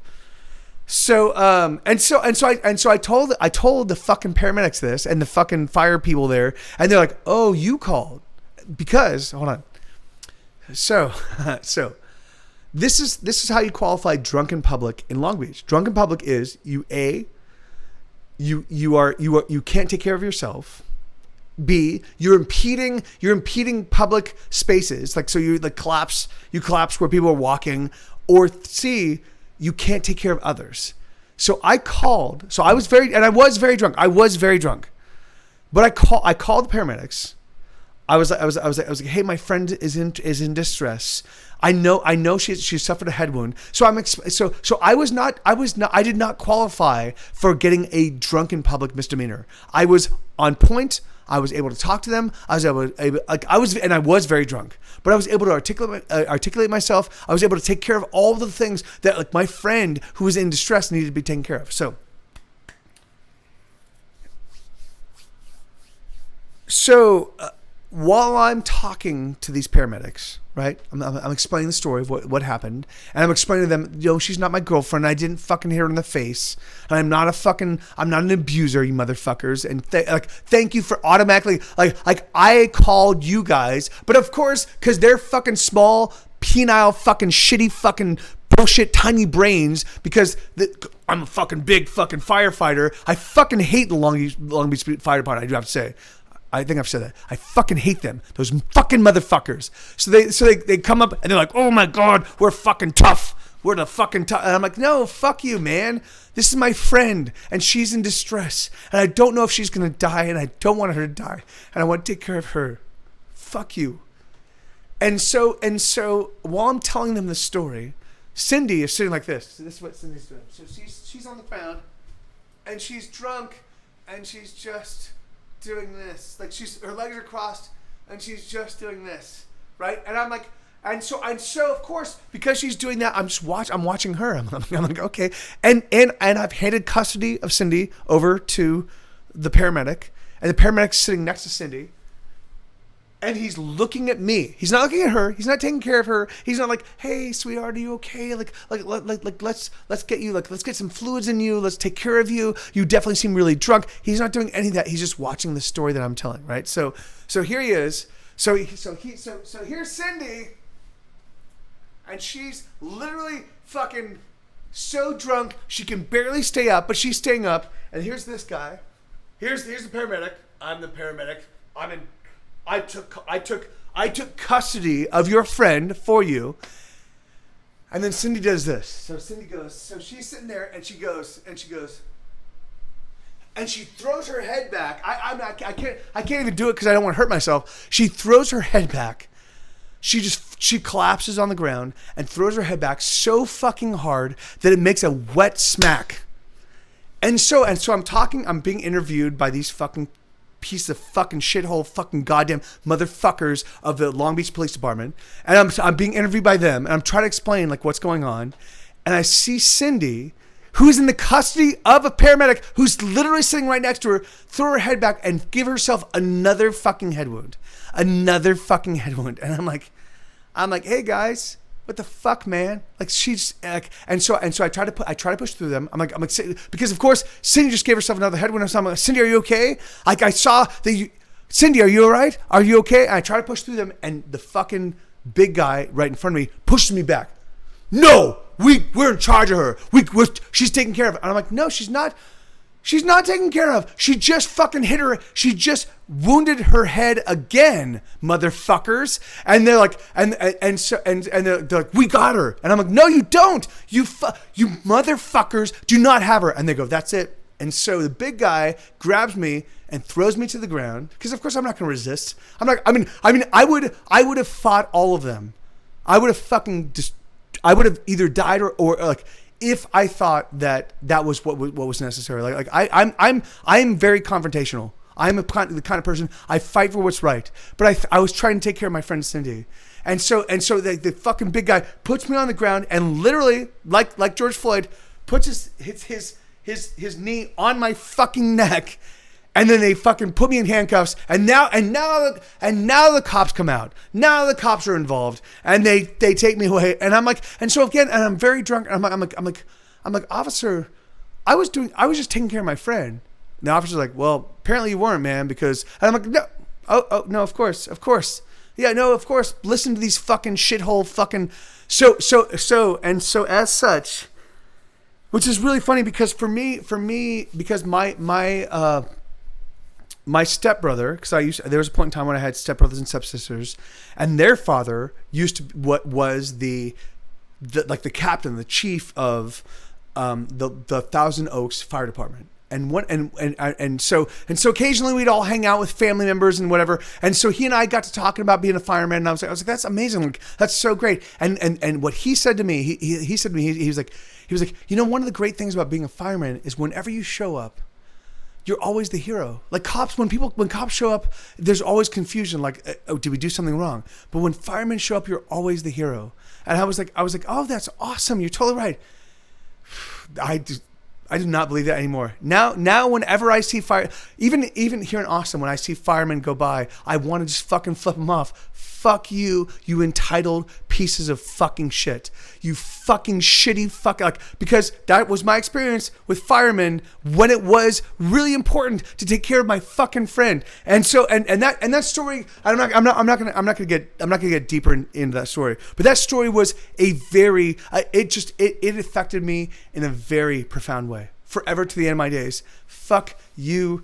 If you are like Portland.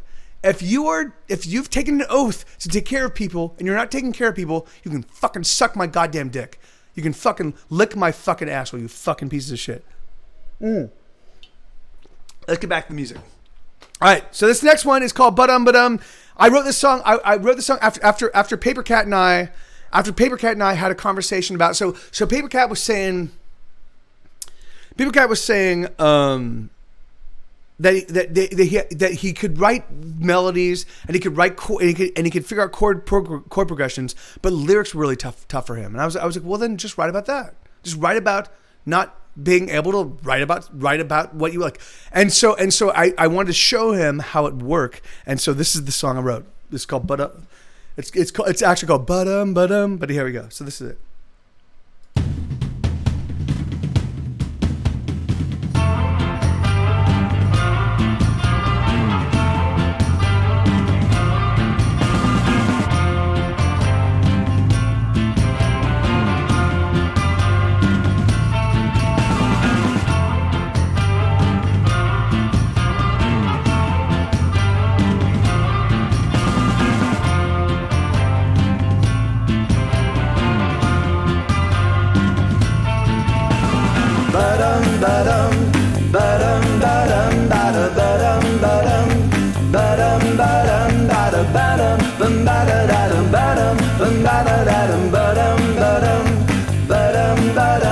When there are no words and there's nothing to say and everything's all been said, when the inks run dry and your old ink pen and your pencil's out of lead, well, that should never stop you.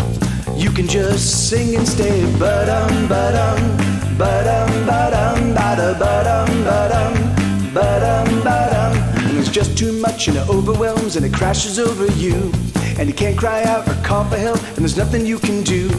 But don't you worry, sister, you can sing it too. It goes ba-dum, ba-dum, ba-dum, ba-dum, ba-da, ba-dum, ba-dum, ba-dum, ba-dum, ba-da. Sometimes there's just nothing to say, and everybody breaks, and everybody hurts, and sometimes there just aren't any words. Sometimes there's nothing to say.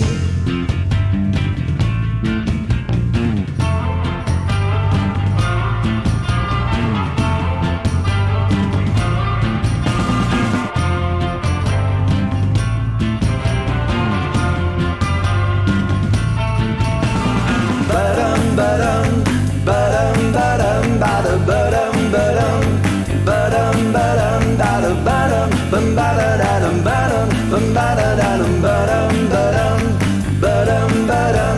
When you're lost in thought, you can't explain the static in your head. When your tongue is tied and your heart is broke and you can't climb out of bed, well, don't you ever worry, you can just sing instead. Ba-dum, ba-dum, ba-dum, ba-dum, ba-da, ba-dum, ba-dum, ba-dum, ba-dum, ba-da. Sometimes there's just nothing to say, and everybody breaks, and everybody hurts, and sometimes there just aren't any words. Sometimes there's nothing to say, and there's just no words. Sometimes there's nothing to say, and there's just no ba-dum, ba-dum, ba-dum, ba-dum, ba-da, ba-dum, ba-dum, ba-dum, ba-dum, ba-da, ba-dum, bum, ba-da-da-dum, ba-dum, bum, ba-da-da-dum, ba-dum, ba-dum, ba-dum, ba-dum, ba-da-dum.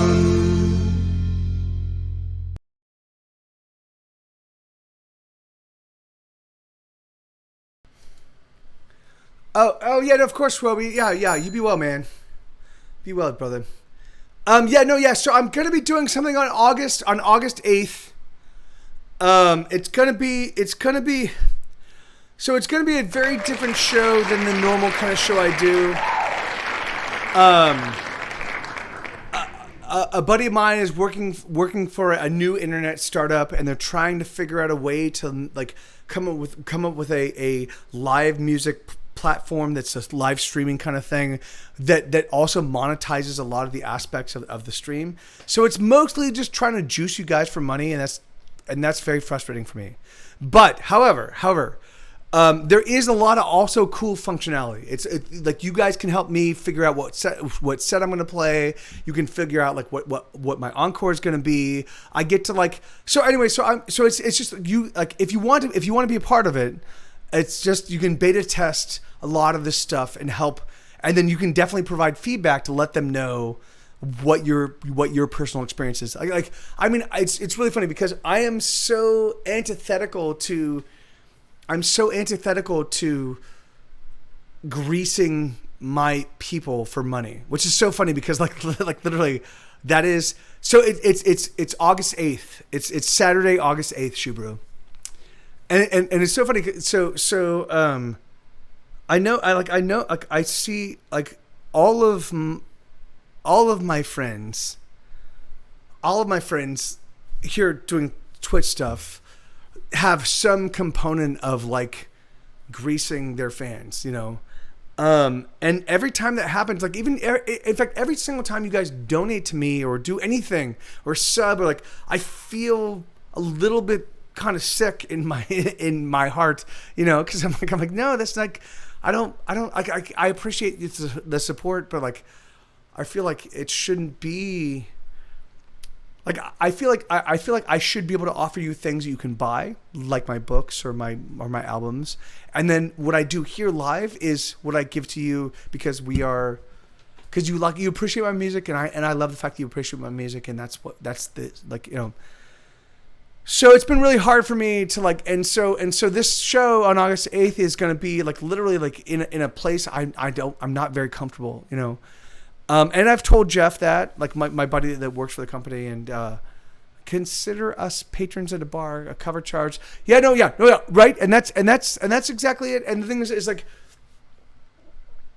but I've never charged a cover charge like Shubru. Like that's the thing is like, I've always been the guy that was like, yeah, no, you get in for free because I've never, as a poor person, I've never wanted to keep people outside of an awesome musical experience because they couldn't afford it,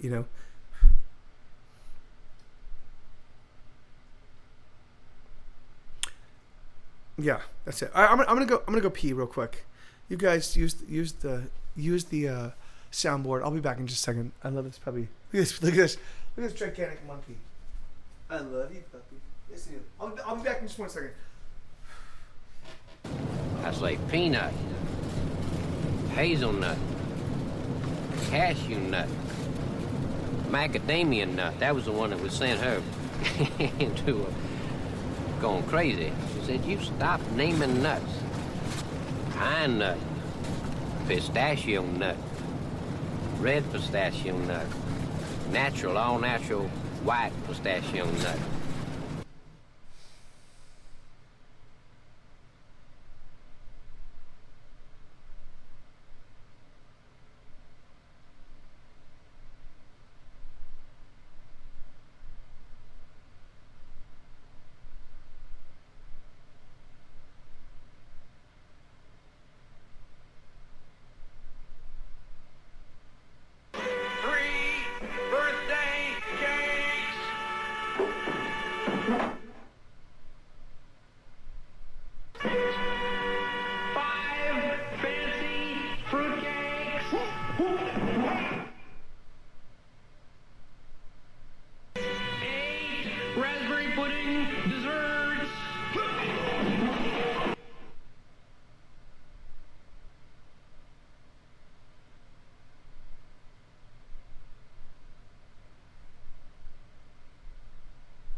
Yes! Yes! Oh, yeah! Can you feel that, buddy? Huh? I have exorcised the demons.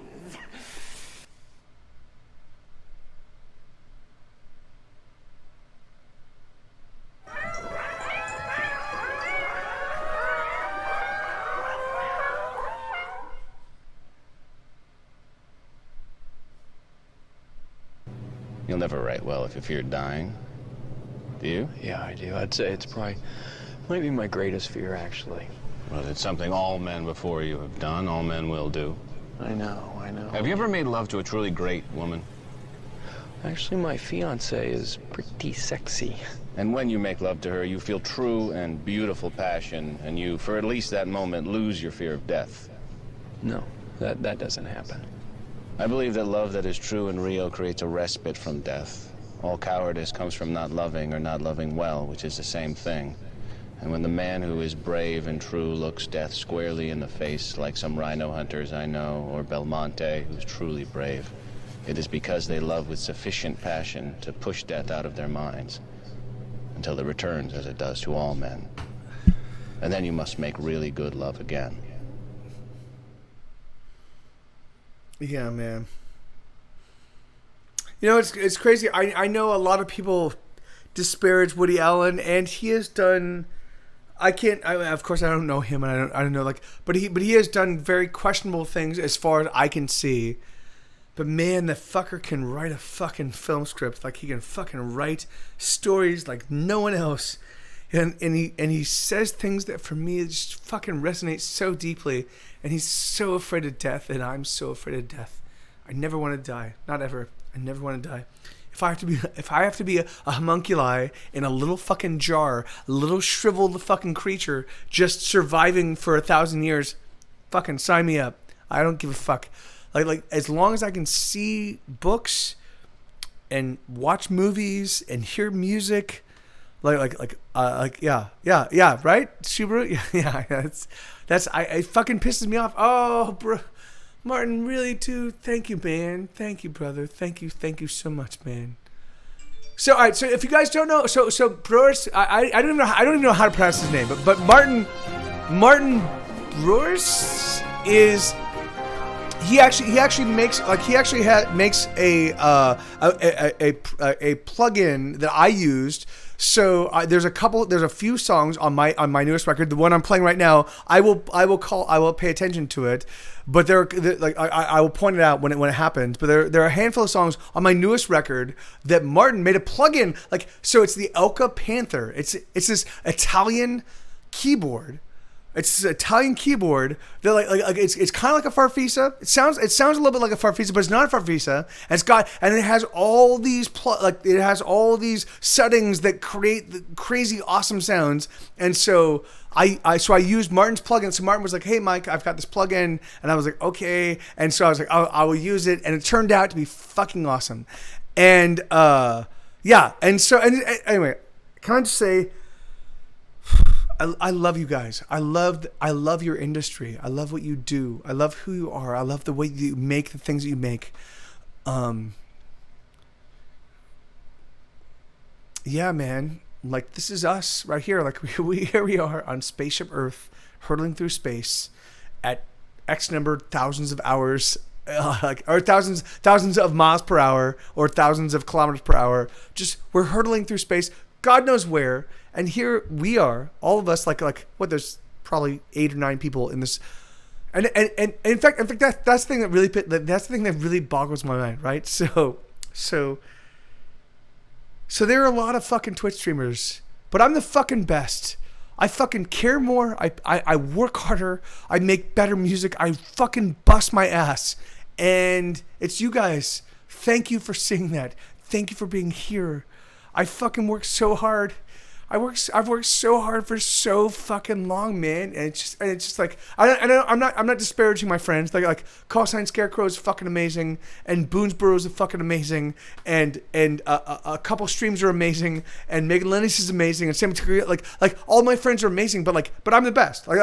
Because I just put in more effort. I just work harder. So and apparently being the best doesn't resonate, doesn't matter, you know? I work so fucking hard. Apparently that doesn't, apparently I don't have like, am I too old? Am I just a guy? I don't have blue. I have no idea. I don't know what it is that doesn't resonate, but I really fucking work so hard, you know? And so thank you, and Crafty Kaiju. So if you guys don't know Crafty Kaiju, he's another stream guy. Follow Crafty Kaiju. Just thank you, brother. God damn it. Yeah. And it's the weird thing is it's like. Anyway, let me just keep playing music. Let me just play my music. All right. So the next song is called "Fuck My Life" because that's what happens when I realize I'm really attracted to someone. I go, oh, I see you're a fucking mess of a human being, because we are all messes of human beings. And I go, oh yes, let's integrate your mess into my life. And so that's what happens. So this is "Fuck My Life." This is the next song. God damn it! This fucking album is so fucking amazing. Here you go. Fuck my life. Suck it.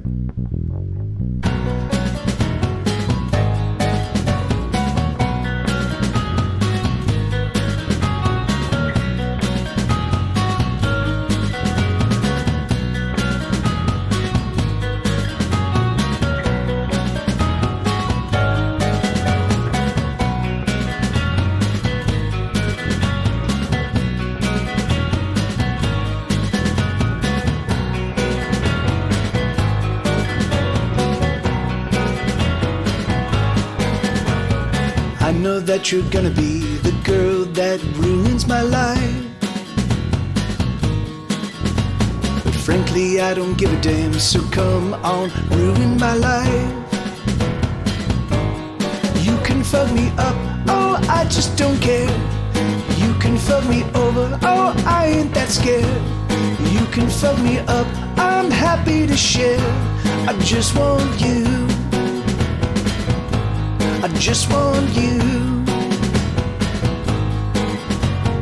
I know that you're gonna be the girl that destroys my heart.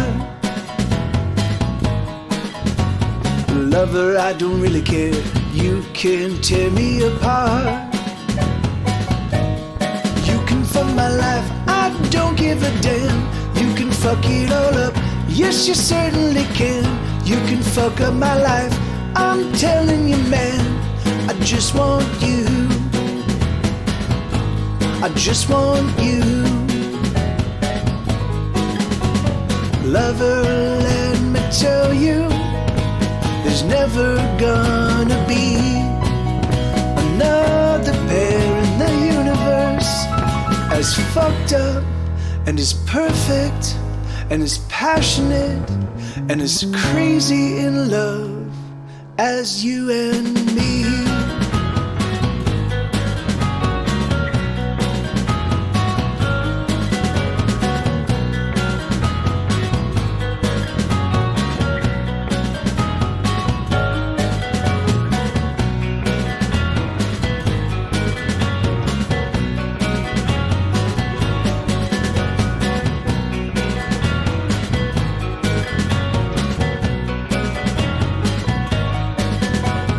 I know that you're gonna be the girl that brings me down, but sweetheart, I don't give a shit, I just want you around. You can fuck me up, I've been fucked up before. You can fuck me up, I ain't keeping score. You can fuck me up, I only want more. I just want you, I just want you.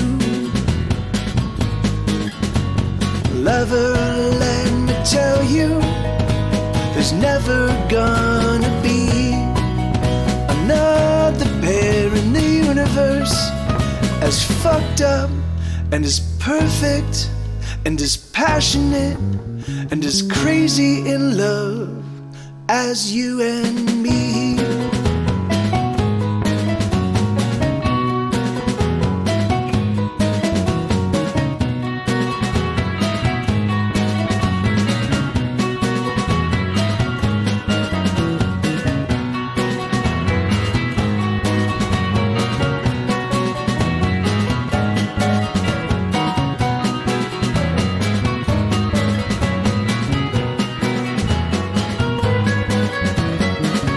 that you're gonna be the girl that ruins my life. But frankly, I don't give a damn, so come on, ruin my life.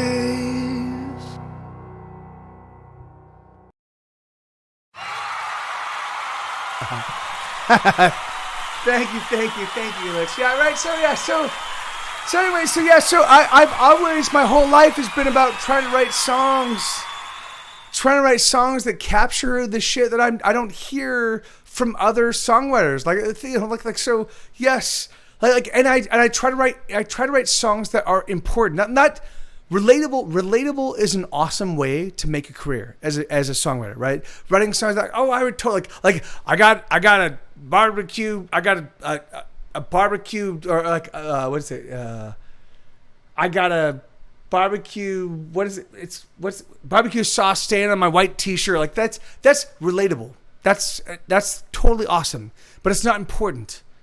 So for me, I try to write. I spent my whole life trying to write songs that are important. Like they just incise right into the brain and go, oh yes, this is something that matters to me in a really intense and powerful. Like, oh yes, this is life for me. Like these are the things. Hey Justin, how you doing, brother? Good to see you, man. Well, yeah, because you're Italian, Isabella, and so you don't. Yeah, so you're never gonna get barbecue. But sometimes everyday things we do can feel like noise, and our heart is begging us to do the things it needs instead of just. Yeah, no, well, and that's and you're right, Kiyoshi. So I try to that song is totally relatable. I think every guy has felt. I know you're gonna right, and that's crafty because of course so this is the thing. And I have a song that is not made it on record yet called Complicated Lives. But there is this weird moment where you realize, okay, I'm an adult and I'm doing my own thing and I've got my own and here you are, you're somebody I'm really into, guy or girl, I don't give a fuck about, like,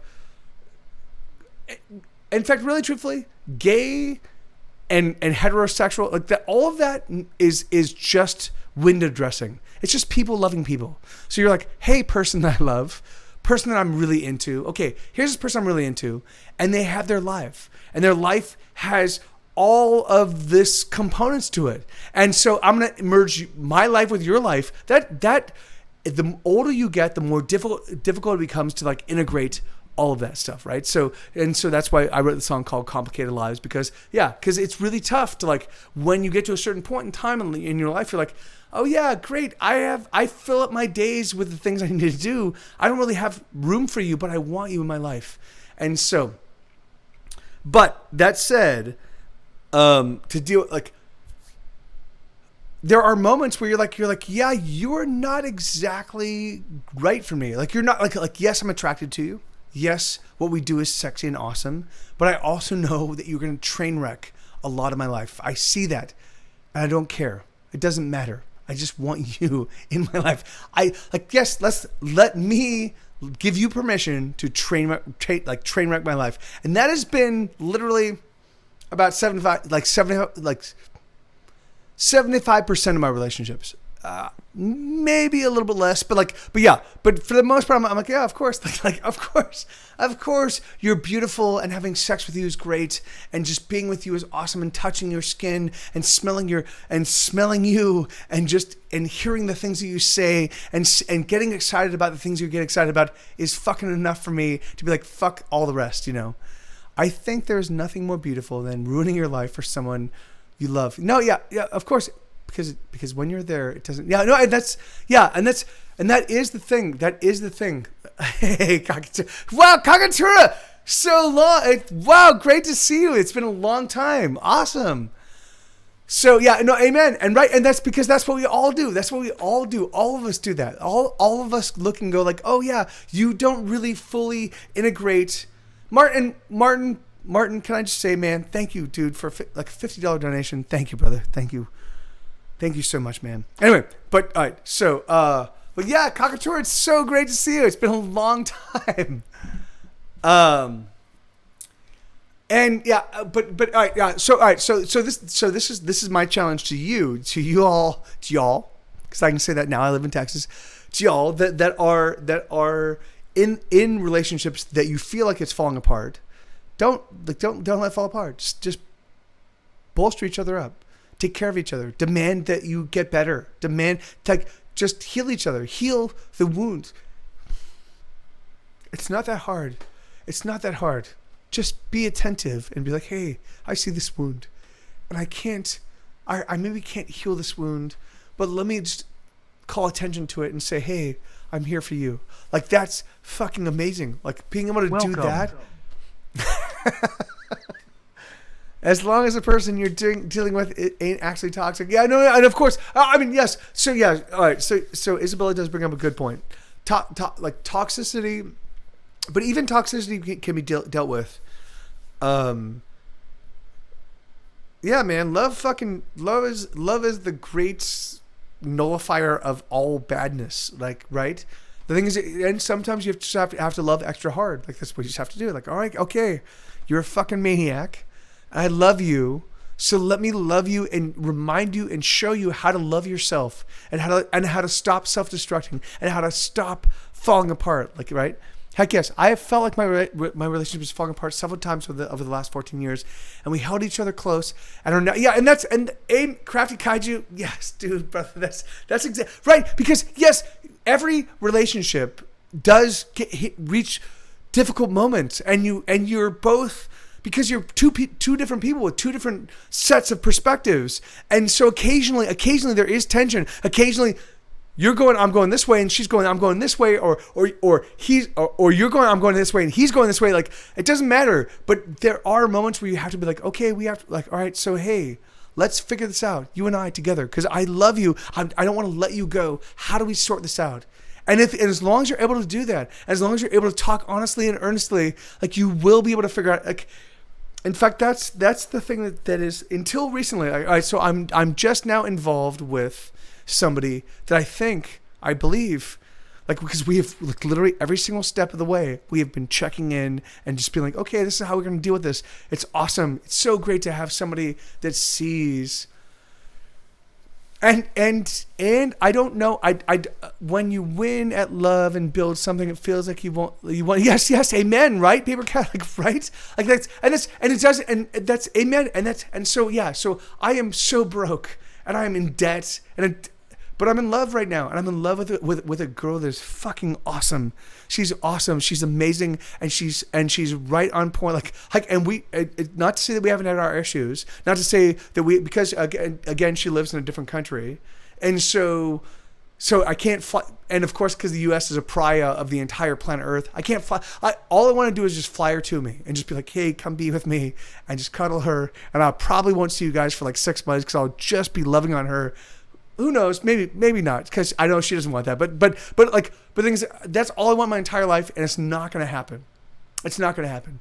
Who knows? Because Donald Trump is a piece of shit, and he can't even fucking figure out a COVID strategy. So we can't even explain to the rest of the planet, like, oh yeah, the U.S. is not going to be toxic for the rest of the planet. It doesn't even matter though. Because I love her. I love her with all my heart. And that's awesome. That's so great, right? But we still do run across moments where there's distress because we're thousands of miles away. And and I have to go like, okay. And occasionally she loses her mind, occasionally I lose my mind. But we still show up and we still support each other, and it's awesome. It's just, anyway. Okay, let's move on to the next song. Here we go. All right, so talking about toxic relationships. So occasionally, I have in my life been involved in relationships where, no, he's dead. I can't. Hey, DJ Squirtle.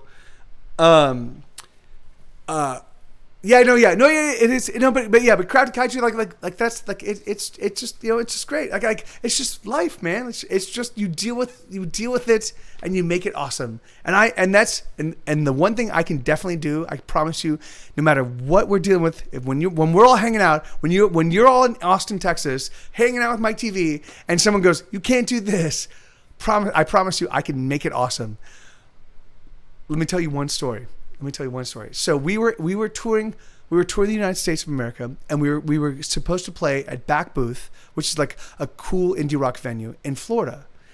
And we were supposed to play, and literally as we're rolling into Orlando, Florida, the venue reaches out to me and says, "Hey, Mike, oh shit, we totally forgot about your show. We didn't book any bands, and we didn't bring any like staff on board. So the show's canceled." And I'm like, "Wait, what?" Like I know that there's there are a bunch of people that want to see our show. I know. So I showed up. So we show up at the venue, and there's 30 people there to see Get Set Go, because I've literally been saying on MySpace and Facebook, whenever we're playing the back booth. So we're like, guys, we're so sorry. It's the show has been canceled by back booth, but let us go to the parking lot and let us just give you a show. We'll just pull out our acoustic instruments, because we were touring and we realized we were going to be doing in-store radio shows, like college radio station shows. So we brought our acoustic instruments, and so we broke them out, and we gave them a 3-hour show. It was fucking awesome, and it was there were 30 people. It was just us playing literally in a parking lot for the fans that showed up. It was fucking magical. It was absolute. And there is, if you search on YouTube, you can, yeah, right, Justin? It was fucking awesome. It was just because we showed up and we're like, oh no. And then we're like, we know our people are going to show up, and they did show up, and they're in a line, and we show up, we're like, hey guys, we're Get Set Go. Come on, this fucking venue bailed on us, but fuck it, let's just make the show happen. And we did it, and we just played for hours and hours and hours, and it was fun. And there was this homeless guy named Reggie that showed up, of course, and he's like, I'm gonna overpower this by me being this crazy homeless guy. And we just absorbed him. We were like, oh dude, come here. Be loved. We love you. Come get involved. Dance and just be. And we just no matter. There was nothing that was going to prevent that show. There was nothing that was going to stop those people that showed up from having a great Get to Go experience. And it was one of the most amazing. So that's what I'm saying. So you can always flip the script. You can always be like, oh yeah, no, all the struggles and all the issues. No, don't worry. Just sow love, find joy, and just and appreciate the people you're with, because we're all here for that's it. This is us. This is our lives. That's it. That's us. So okay, next song. Next song is called Bad Hearts. Yeah, all right, so this is the song. You're awesome at making do. I think the first time I met you, they wouldn't let me in the venue, and you guys still made it worth it. I'm so sorry. God, I always try to prevent that Kakatura, or I try to have a show outside there, because we have fans of all age spectrums, and so I show up at a show and it's 21 and up, and I'm like I thought it was 18 and up, and they're like, oh yeah, and which has happened a lot. Oh no, we're normally an all ages venue, but for your show we're not going to be all ages. And I'm like, wait, what? What are you talking about? Why? And of course, and well, the owner said, and the owner's gone, and I'm like, okay, well, fuck it. And so when that happens, normally we just go outside and be like, all right, well, let's break out the acoustic guitars and be like, hey, kids that showed up that couldn't get in, we'll play a show for you. But and that's awesome. Yeah. I know. I feel for you. I'm so sorry. All right, okay. So Bad Hearts. This next song is about, and I've been in this situation a lot, and we were talking about relationships. Bad Hearts is about when you're in a toxic, difficult, tough relationship, but you also realize we're a little bit too old and we're a little bit too damaged to really even contemplate going and exploring finding other people, and so you just stay in the relationship over and over and over again. So that's what Bad Hearts is all about. So here we go. Let's get this song. Is it?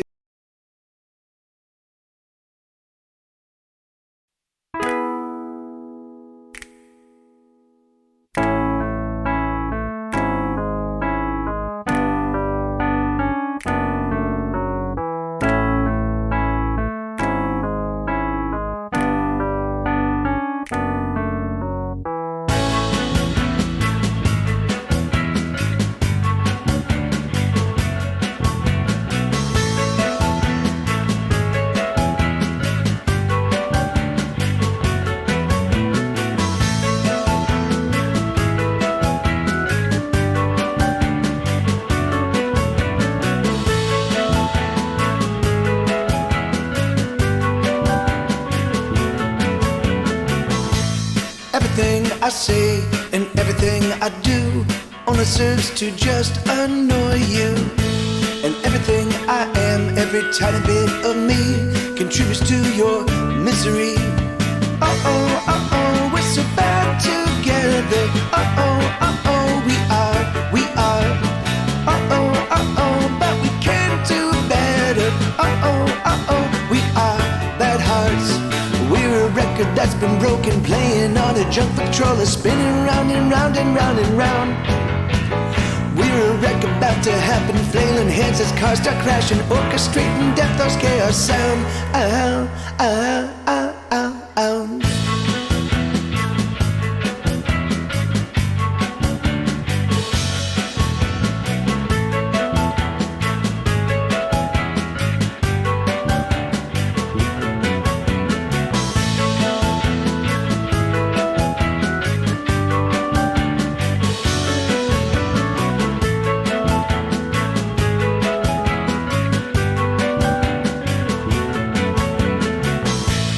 Every single day, every little thing I do only serves to just annoy you. And every word I say, every sentence that I speak only makes you freak out. Uh-oh, we're so bad together. Uh-oh, we are. Uh-oh, but we can do better. Uh-oh, we are bad hearts. We're a bundle of explosives rigged to blow so damn atrocious. Body parts keep flying everywhere. We're a plague of grand contagion. Eyes are bleeding, balls are raging. Bloody pus disgusting here and there. Do-li-do-do-do-do. Do-li-do-do-do-do. Do-li-do-do-do-do-do-do. Do-li-do-do-do-do. Do-li-do-do-do-do. Do-li-do-do-do-do-do. Uh-oh, we're so bad together. Uh-oh, we are. Uh-oh, but we can do better. Uh-oh, we are bad hearts. Uh-oh, we're so bad together. Uh-oh, we are. Uh-oh, but we can do better. Uh-oh, we are bad hearts. Uh-oh, we're so bad together. Uh-oh, but we can do better. Uh-oh, we're so bad together. Uh-oh, we are. Uh-oh, but we can do better. Uh-oh, we are bad hearts. Uh-oh, we're so bad together. Uh-oh, we are. Uh-oh, but we can do better. Uh-oh, we are bad hearts. We are bad hearts. We are bad hearts.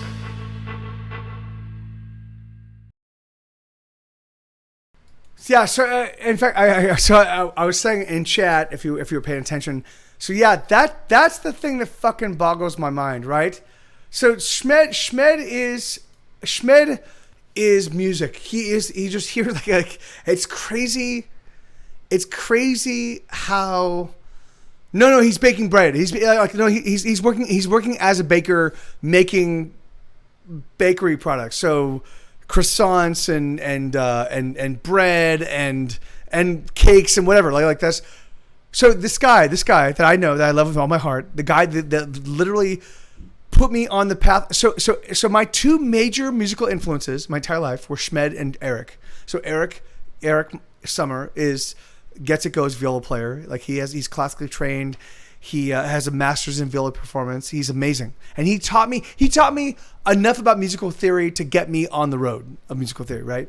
But Schmed, like it's really funny. So Schmed lives, eats, and breathes musical theory, but he can't explain it because it's just what it's literally, he started playing, his mom put him on the piano when he was 3 years old and started like, he's like a Mozart. Like they just demanded that he play. And he was like, okay, I can do this. And he played and he just made, and so occasionally Schmed, Eric is very awesome at articulating, this is how I parse this musical experience. Schmed's like, I don't know, but it sounds like this. And I'm like, oh my God. So those two guys fucking made me all of the music, the songs I'm playing for you right now, because we're going through my newest record, and I'm gonna probably keep doing this for a little while, like because I'm feeling very disconnected from my music. I've worked very hard. I've made great music for a long time, and I feel like, and thank God, because of you all and my Patreon people, I'm able to pay my bills, and that's awesome. That's great. That's been amazing. But I also feel like I have rock star friends. And I look at the music they put out, and I'm like, really? Like, no, I can't say that. They put out great music. It's great music. It's not music made with the same level of attention that I make, right? So I love them. More power to them. Awesome. You keep doing you. I love you for that. But it really freaks me out. Like, okay, like I don't get a slice of that. I don't get any part of that at all, and that's really hard. Thank you, Kira. Oh, and thank you, Justin. Thank you, brother. Thank you so much, man. So that's really hard for me, right? Like things like I have friends that like I know work half as hard as I do, maybe even less, you know, and they get so much more, and I don't understand why. And that's a really weird thing for me. Like really, like I write pop songs like they do. I write catchy hook-based songs like they do. I do understand. I do write songs lyrically that are a lot more challenging. They're a lot more like, what the fuck did this guy just say? Because that's what I do, you know. Yeah, and you're right, John Michaud, of course. Some people make music to please others. Some people make music. Yeah, you're right about that. Great art does not necessarily equal commercial success. Making the music you want to make and being real is the coolest. No, amen. And thank you, Crafty Kaiju. Yes, it does, and so that's kind of been my big thing. Like I'm just like, so when I work really, Shubru, thank you, brother. Thank you, dude. Thank you so much, brother. Thank you, dude. Seriously, man. And yeah, like, so. For me, I feel like if I don't keep the gas on all the time, if I'm not always working as hard as possible, then it's just gonna fall apart. That may or may not be the case, but that's what I've been doing. So yeah, and so I've just at this point in time with COVID and isolation and chaos and riots and protests and people fucking like I've just reached a moment where I'm like okay, I can't really keep on keeping on in the way I have. So and I started to really walk away from my music, and I was like, no, but Mike, you love your music, and so that's why I'm doing this. I'm like, okay, well let me turn you guys on to the songs I've made and why I've made them and the way I've made them, so that hopefully that jumpstarts my barely beating heart for music because it's tough, man. I'm just exhausted. So next song. So Burninator. So I wrote the song. I've had a long time fan and friend named Justin Lawrence. I fucking love him. I love all the Lawrences. Jamie Lawrence shows up in the stream literally like 90% of the time. Justin's wife Bernie and Kayla, their daughter, like the Lawrences are my people, inside and out. And so Justin reached out to me, and he was like, it is, and it's a puzzle. It's a puzzle I just want to step on. I just want to squash. I'm like, fuck you, puzzle. But all right, so Justin Lawrence reached out to me, and he was like, hey, Mike, Bernie and I are about to have our 20th wedding anniversary. Would you be interested in like writing a song about that? So I was like, yeah, of course, man. So we had these long phone conversations where literally Justin told me so much shit about their lives. I was like, I have no idea how to process this much information. So, but over these multiple conversations, I finally figured out. I'm like, okay, this is great. And I do know, and I'm willing to say, Justin does take a little bit of umbrage over the fact that because This song, the lyrics of this song could be inverted as well. It could be literally Bernie saying the same thing. They're both equally complicit in this crazy chaotic, awesome relationship.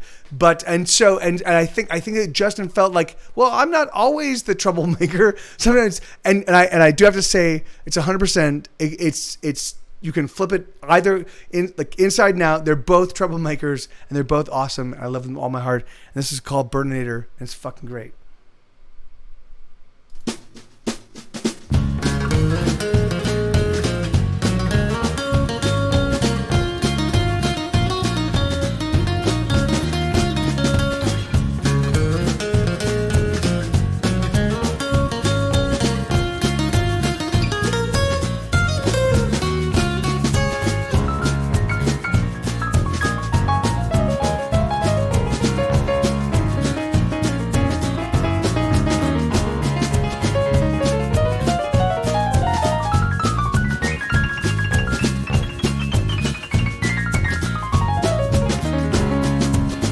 Bernadette, you can bet everything will be alright.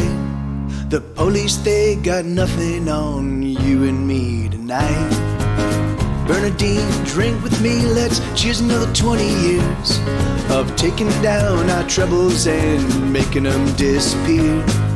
Bernadette, you are my best friend, my heart, my true love. I know that's true, because no one but someone who loved me would put up with all the shit I pulled.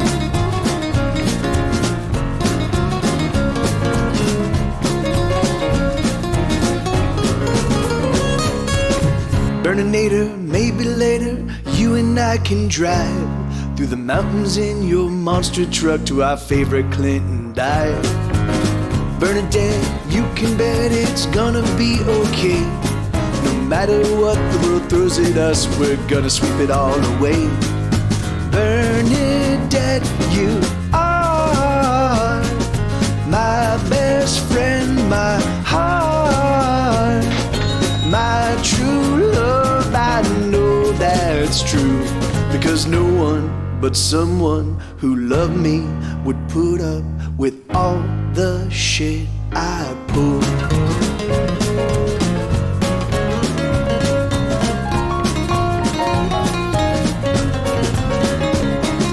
Bernie, can't you see how much you mean to me?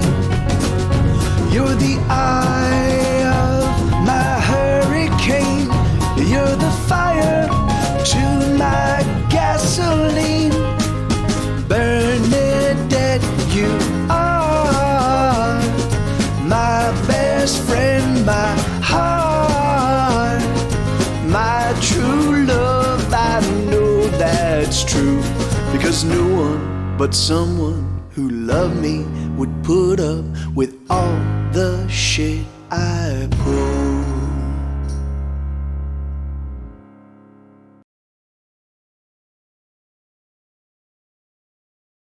So yeah, so all right, so right now, guys, we are 14. Wait, no, that was song 15 out of a 45 song album, right? So the thing is, it's like, God, man, I work so hard to put out good stuff to like just turn you on and make it exciting and make it challenging and make it like and be true and real, and it's just fucking like, I'm like, God, it fucking hurts. It hurts so much to like feel like it's just not getting there, you know? And I see people like, okay, and I do have to say, I love Taylor Swift. She's awesome. She's awesome. But I see like, she put out a folk record, and people are like, yay, it's the most, and I'm like, it's okay. Like, it is awesome. It's yes, but I just want to fucking punch everything. I just want to punch everything all the time. I just want to punch and punch.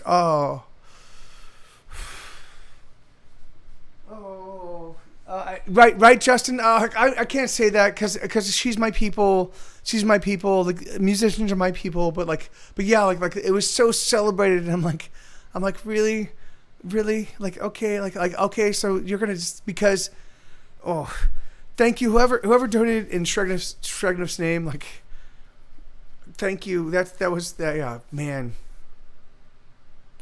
Fucking man. Anyway, I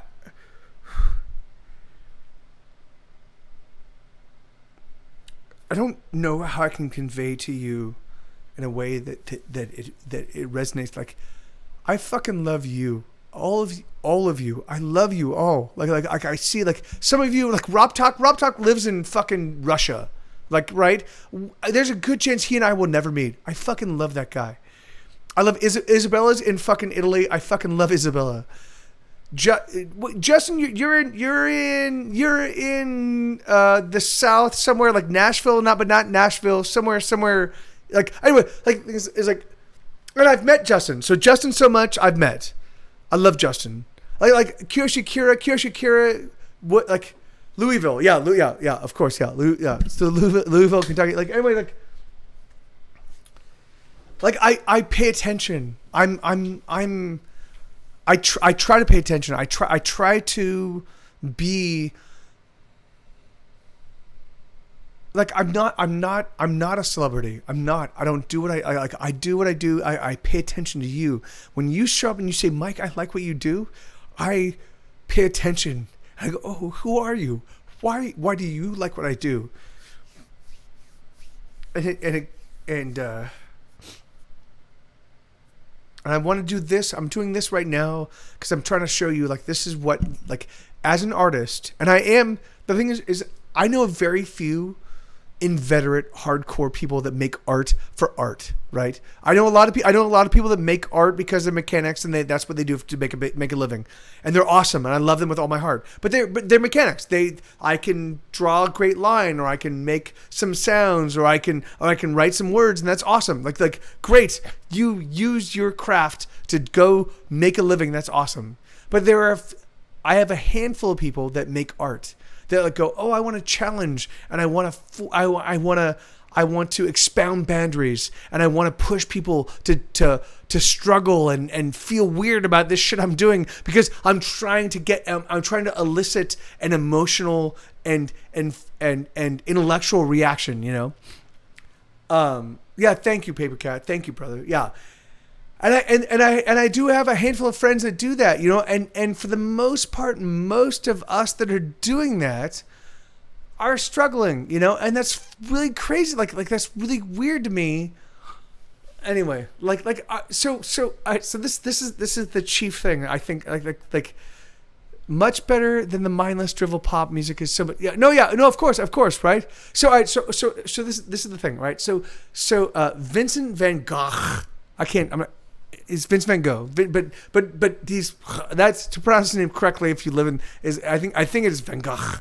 But Vince Van Gogh died without knowing that his art was important.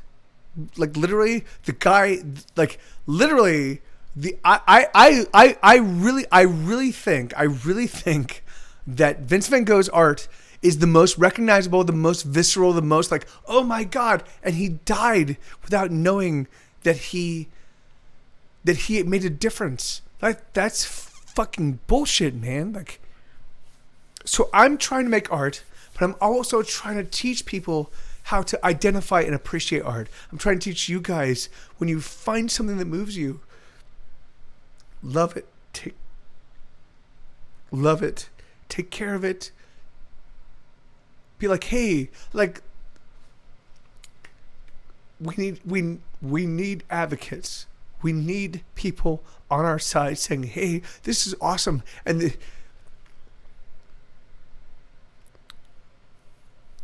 there's no way I could ever sell my music in the same way you guys could sell my music. You could go to a friend and say, hey, I love this guy's band.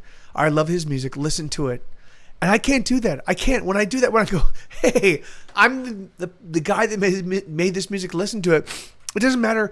Even now, me 30 years into this whole experience, it doesn't resonate the same way you can do it. So when you find art that you love, when you find things that resonate and boggle your mind, share it.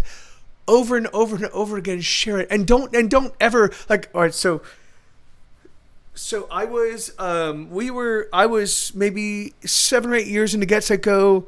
I think we only had 3 or 4 records out, and I ran across and I was saying kind of similar because I've been saying the same thing forever and always. And I ran across a girl, and she said she reached out to me, and she's like, Mike, I'm a big advocate of music. I turn all my friends onto all of my music, but your band, you're my music, so I'm not going to share it because you're my music. And I was like, really? So you're telling me that, like, because I resonate so deeply with you and your heart, you're not going to share it because it's so personal to you. You're going to kill and stifle me. And I've encountered that kind of perspective a lot, right? Yeah, no, right? No. She and I'm not. Hold on. I'm not talking about me. I'm not talking about me. Like no, like you guys and you doing your, like, this is us. This is us. We're just friends. Don't worry about me. I will be fine. I'm totally fine. But what I'm saying is, it's like when you run across people that you love, when you run across art that boggles your mind, take care of it. Just take care of it. Just be like, hey man, have you seen this fucking awesome thing that I absolutely love? You know, just take care of the fucking art you love, because I promise you, the real artists, they're clueless. They don't know how to, like, they just do what they do. They don't know. They're not Banksy. They're not savvy. They're not fucking savvy because they're busy making art. They're not. I mean, some of them are. Maybe some of them are. But yeah. Anyway. Okay. Here, let's do this. Let's do this. Oh yeah, dog whistle. Sweet, I love you.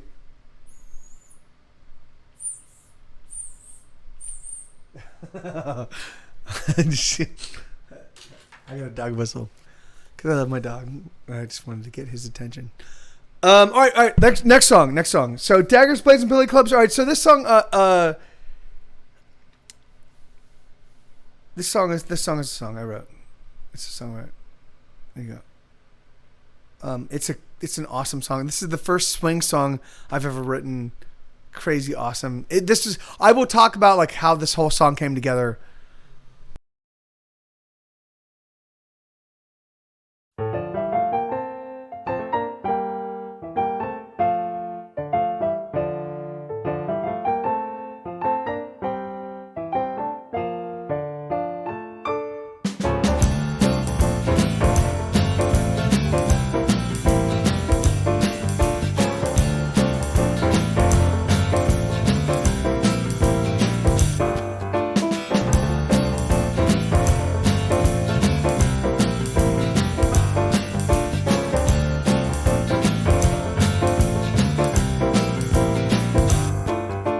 Carry out the body bags, put them up against the wall. Measure everybody, cause everyone is gonna fall. Take all the measurements and put them in a little book. Measure every single soul before them souls that they get took. Christ may be a-coming, but it just might be too late.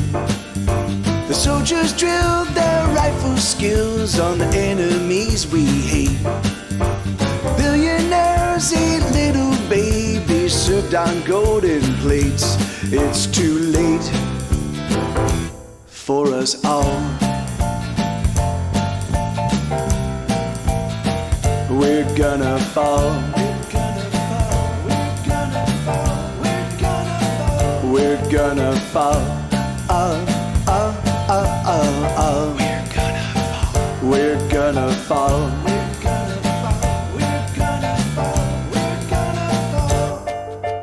Never mind the president, we don't have a president. The residents resent the rent that every single renter spends. Daggers, blades, and billy clubs now belong to everyone. Grab yourself a weapon and come get in on all the fun. Love was what we needed, but debt was what we got. The Virgin Mother bleeds tonight, that blood is sticky hot. Everyone belongs to someone, everyone is bought. It's too late for us all. We're gonna fall.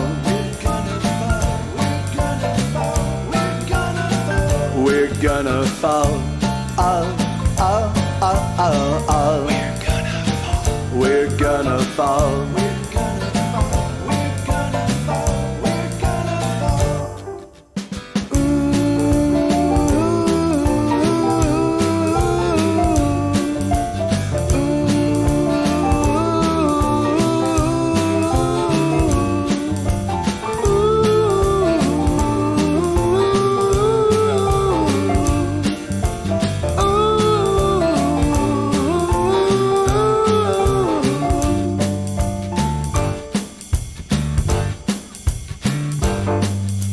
Sacrifice the baby boys and sell away the baby girls. Trade away the baby hearts and give away the baby curls. Tell a lie when you wake and tell another every day. Soon the truth is broken glass strewn along a passageway. Here's a little hurt for you.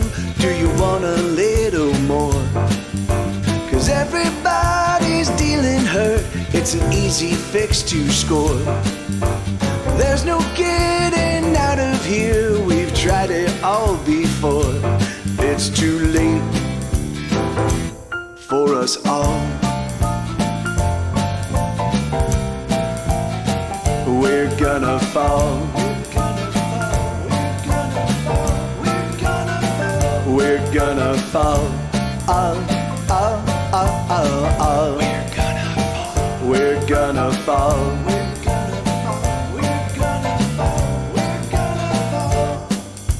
Say goodbye while you can, cause everyone's in demand. Everyone's gonna generate $1 billion winning hands. We will all be millionaires, living high on Easy Street. We will own the Brooklyn Bridge, all 130 feet. Love is what we wanted, but all we got was hope. And hope is just like wishing, and wishing makes us choke. But never mind the truth of it, cause we gotta go. It's too late for us all.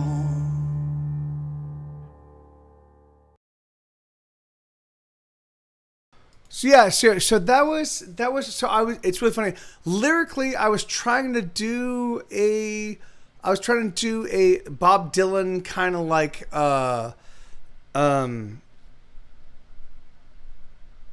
what's the name of it? Like what's it? So anyway, I was just trying to do like a Bob Dylan style like song, like. But the more I wrote and the more I was like, oh no, this is not like, this is very much. Oh yeah, oh that's awesome. Yeah, that's awesome, Justin. Thank you, man. Kyoshi, so it because it just kept getting darker and darker. But I think that every lyric is real. Like I think every lyric is on point. You know, I do. You know, I do feel like, you know, the billionaires eat billionaires eat little babies served on golden plates. Like that's, of course, that's a metaphor, but it is like that's exactly what's happening. Like, right. So the ultra wealthy are literally fucking devouring us live right now. They're fucking killing us and they don't care. And that's cool. Right. No, I mean, it's not cool. It's not cool. And I will do everything in my power to stop it. But like, they're fucking, they give no fucks. Like they're, you know, they like, so minimum wage has been $7.25 for a full fucking decade. Anybody that thinks that cool is a fucking shitheel. Anybody that thinks like yes, small business owner, fuck you in the fucking asshole. For a full decade, as prices have increased, as like for a full fucking decade, $7.25. Fuck you in the fucking asshole. I'm getting, hey Bobcat. I think hey, good to see you, man. No, and I can see that, Bobcat. I can see that, but my bones was saying like, because Jeff Bezos and the Waltons are killing people with poverty. So they, yeah, right, and that's exact Crafty Kaiju, right? Like, and so. Like, how much more money do you need, man? Like really, do you need $40 billion? Can you, as a human being, can you deal with $40 billion? No, of course you can't. I'm just getting fucking exhausted with shitty people like Philip Anschutz saying like, oh, I look at my billions as a score. Fuck you, man. I will fucking take a dagger and stick it in your gut and be like, no, you don't, because you look at money with parents who have children that are dying of cancer, that are going millions of dollars in debt just to take care of their baby child. And you are like, I think of money as a score. Fuck you. I just want to fucking take a dagger and just fucking shove it in them. Fuck you, motherfuckers. Fuck you. The thing is, and it's, yeah, man. And I do believe that there is some correlation with my personal ethos and my personal politics. I guess it's not really politics, because politics is ephemeral. Like it's not. It's for me. It's my life. It's the things I care about ferociously. It's not politics. It's my life, motherfuckers. And for whatever reason, my living the world is antithetical to a lot of the fucking shitheels that rule this world.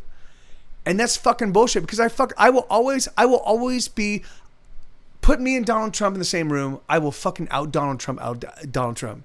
Put me and Bill Gates in the same room, I will out Bill Gates. Like I will always, because I care more. I'm less obsessed about myself and more caring about people. So like, put me in the room with anybody. Be like, okay, Mike, we're gonna do a matchup of who can sell the room. I will always win, because I care about the people in the room and not myself. I mean, I do. I love myself. But I do. And that's part of like the narcissistic. That's the cavity in my soul. The need to be important is very, because I grew up at 9 years old. I lost my mom and I lost my dad, and so I was like, okay, I don't like. My mom was there. She just didn't know how to deal with me. Like I lost, so I had to take care of myself, right? But even so, you show me a person in distress. You show me a person that needs help. You show me a person that's like crying out to be taken care of, and I will fucking take care of you. I'll be there. I will listen. I'll be like, and that's one thing that anyway. I don't know what I'm saying. I'm a little bit drunk and I'm a little bit chaotic right now, and I'm a little bit self-destructive right now. So I don't really know what I'm saying, but I do know, like, thank you. Thank you for showing up in this stream. I love you guys with all my heart. I really, really do. I love my puppy Sue. He's a gigantic dog. Yeah. Yes. And next song. All right. So this song, this next song was totally influenced by Bobcat. So Bobcat had a huge influence on this song, because I first presented iterations of it, and Bobcat was like, well, it needs this and that, and so I was like, okay, and so I eventually, so this is People Don't Have to Like You. And I don't know if Bobcat even realizes the influence he had on the song, but he had a huge influence on this song because of his feedback on the song. So as well as See Me. But yeah, so that's what I'm saying. You guys impact my stuff. You impact Paper. I wrote Ba-Dum because of my conversation with Papercat. You have an impact on my art. That's fucking awesome. I love you. All right, here we go. This is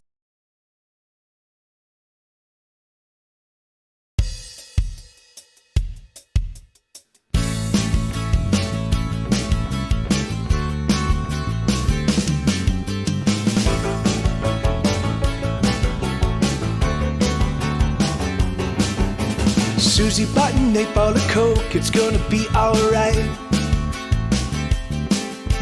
Jimmy likes to smoke the smoke, it's gonna be alright. It's gonna be alright. It's gonna be okay. How much damage can we do to ourselves anyway? Janie sold a pussy for $1,000, it's gonna be alright. Tommy has to sell his ass every single night. It's gonna be alright. It's gonna be okay. How much damage can we do to ourselves anyway? People don't have to like you, and you don't have to care. It's gonna be alright. It's gonna be alright.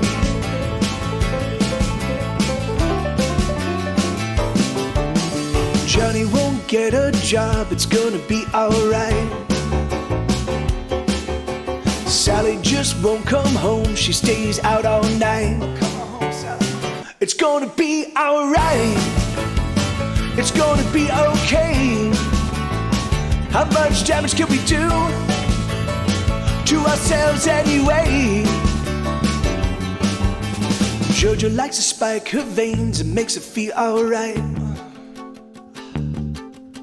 Little Micah drains a fifth every single night. It's gonna be alright, it's gonna be okay. How much damage can we do to ourselves anyway? People don't have to like you, and you don't have to care. It's gonna be alright. It's gonna be alright. It's gonna be alright. It's gonna be alright. It's gonna be alright.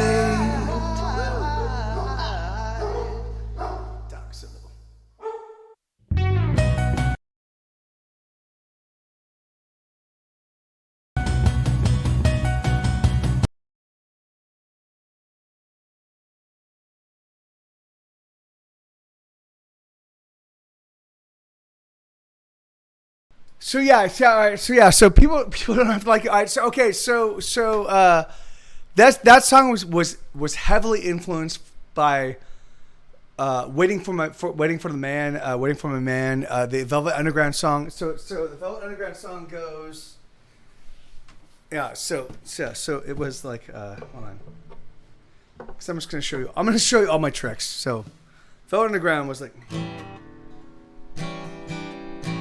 wait. So, I'm waiting for my man. There you go. It's $0 in my hand. So I literally just took the waiting for my man, and I was like, I'm gonna steal this. I'm gonna steal this and make it my own, because that's what I always do. I don't give a fuck. Fuck y'all. I will just take your chord progression, your melodies, and make them my own, and add my own lyrics, and fuck it, suck it, fuck it. That's what I do. And so I took waiting for my man, and I made it people don't have to like you, and people, and even the lyric, people don't have to like you, you don't have to care, is a hey French McToasty, good to see you, man. So people don't have to like you, and you don't have to care is it's a not, I don't know if it's please kill me, but it's a punk rock quote. Like it's a punk rock. It's an early punk rock artist saying, I don't remember who it is, but some punk rock artist said, like, someone said, like, he was like, people don't have to like you, but you don't have to care. And I was like, motherfucker, that's amazing. And so I was like, yes. And so I wrote that song. People don't have to like you. That is because I saw that quote, and I was like, motherfucker, that's an awesome quote. Okay, this song called "Escape to Witch Mountain." So if you know the 70s, or even I think they did do an update of "Escape to Witch Mountain." So it's normal. It normally looks like this. Hold on. Escape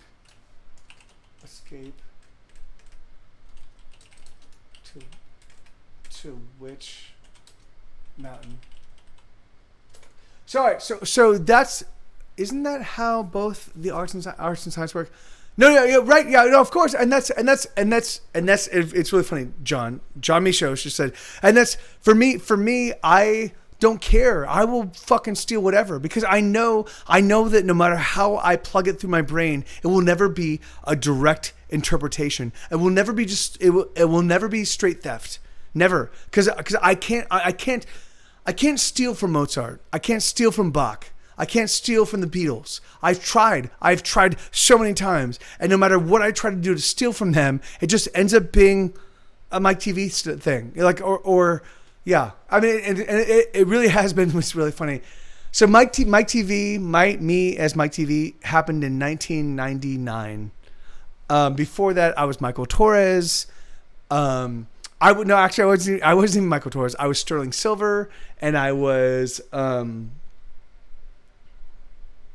I don't even remember the other names. But of course, because like we were punk rock kids, and so we put out these cassettes, and we're like, yeah, like we're gonna change our name every single time because that's what the Pixies did. Like Black Francis, Black Francis, Black Frank. Like anyway, I don't remember. I'm a little bit drunk right now. But they always like all of our punk rock antecedents that we loved would just change their names with every release. Like and so we're like, okay, that's what we're gonna do. So we you should pick Mike Netflix. No, Bobcat, no. So we just changed our names, and so but every single time I chose a non-Mike name. So the one right before I chose Mike TV, I was Sterling Silver, and so we were on stage, and Pat I don't remember why, because normally I took the center of the stage, but for whatever reason I was on the right of the stage, so Pat was in the center, and so we're rocking out, we're playing our music, and of course because I just plaver, because I just oh my God, there's an audience, let me just talk to them and try to make them laugh and try to get them engaged, and so there's this audience. There was like maybe 40 people. It wasn't a big audience, because it was in the early days of the Mr. T scene. So I show up and I'm plavering, and Pat's trying to get me to play the next goddamn song, and Pat goes, Sterling, because of course we all of us decided, hey, Click, hey, can we get a shout out for Click? Is you guys, if you don't know Click, he's another musician, writes a fuck ton of songs. Is a fucking awesome guy. He's a streamer on Twitch, and he's also very similar to me. Like, he's somebody that's been doing it for a very long time and doesn't get the accolades and the attention he deserves. Wow, I'm pretty drunk right now because I'm slurring words I should not be slurring.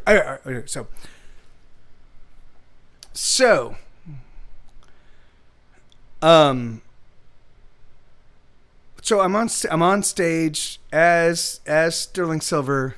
And we've decided amongst the band that we're gonna call each other by our names. So when I was Sterling Silver, my Pat, his name was If.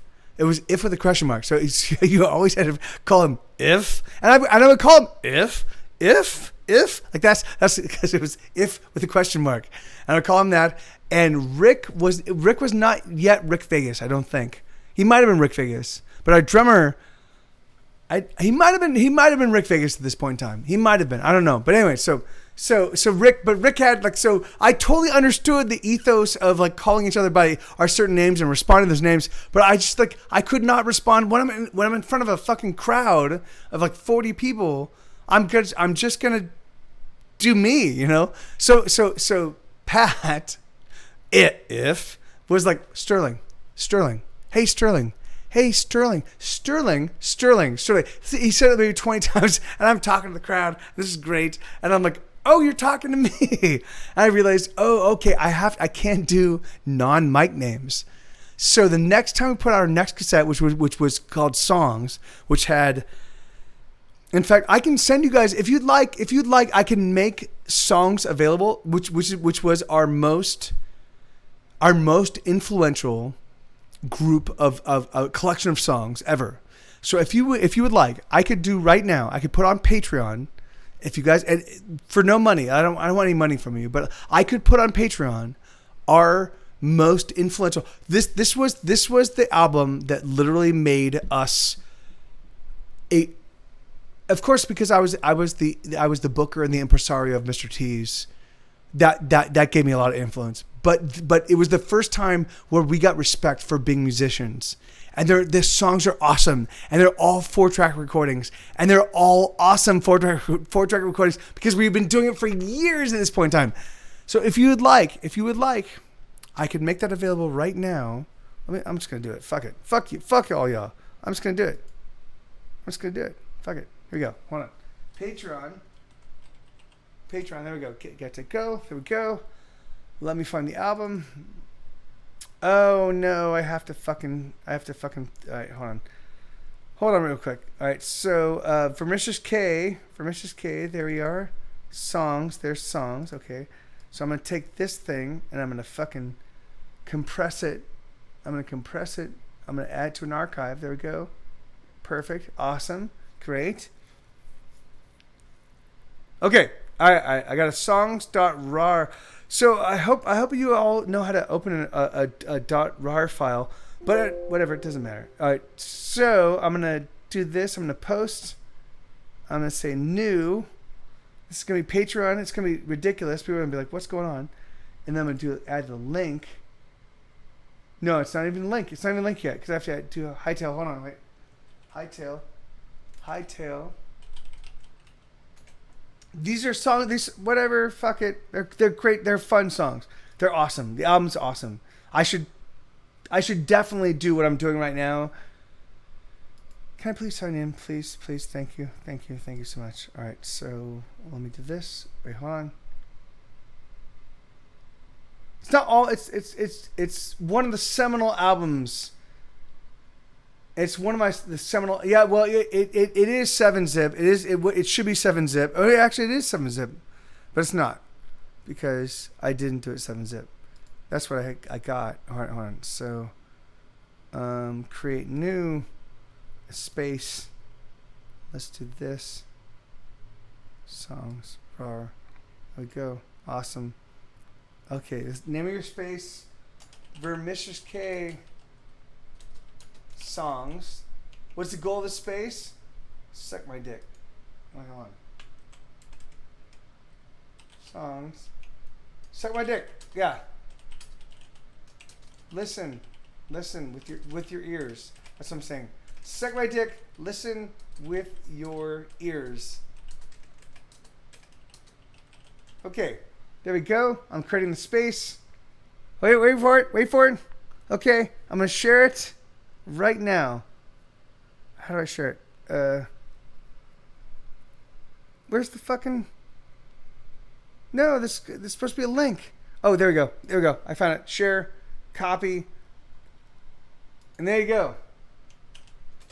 Okay, there you go. That is Songs. That's the album I was talking about. It's fucking awesome. It's tits. It's fucking amazing. Suck it. I love you guys. Okay. Next song. What am I doing? Okay. Oh yeah, Escape to Witch Mountain. So I wrote this in 2014. It's really funny. For about 3 or 4 years, I kept writing songs about just trying to get away, just trying to escape. Here Be Dragons, Escape to Witch Mountain, Let's Start Fires. I felt overwhelmed and I just wanted to get away.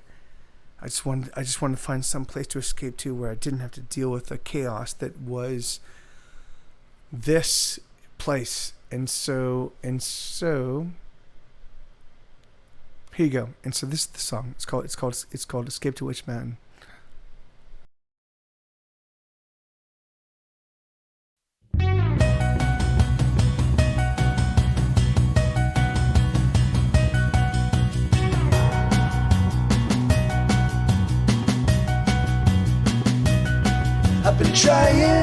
I've been trying for so long to make something out of nothing, boy. But it's been destroyed. I've been trying for so long to make something out of nothing, girl. You know this ain't my world. And so I'll disappear on the open road, traveling from here to God only knows, with nothing but my heart and my lonely ghost in the rearview mirror. I watch it all disappear.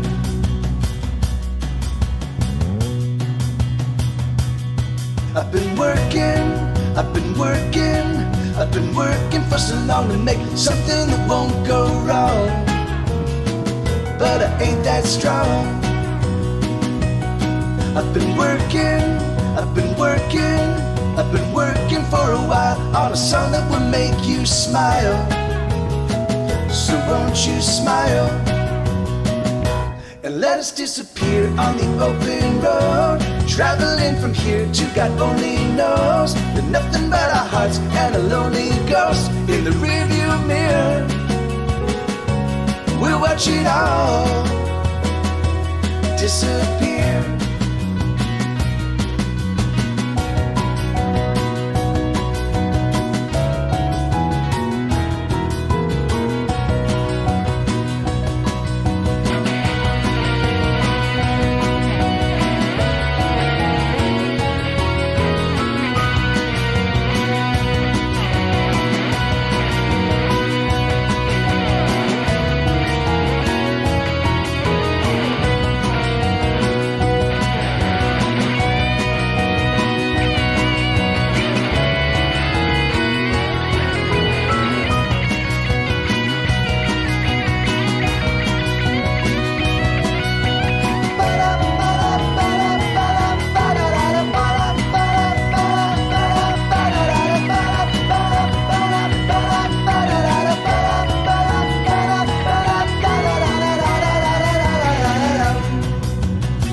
I've been trying for so long to make something out of nothing, girl.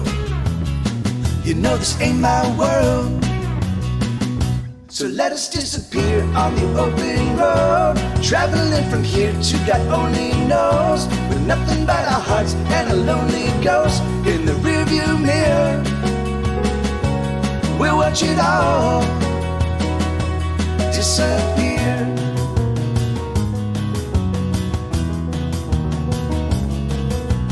Where do you go when there's nowhere to go? Where do you go when there's nowhere to go? Where do you go when there's nowhere to go?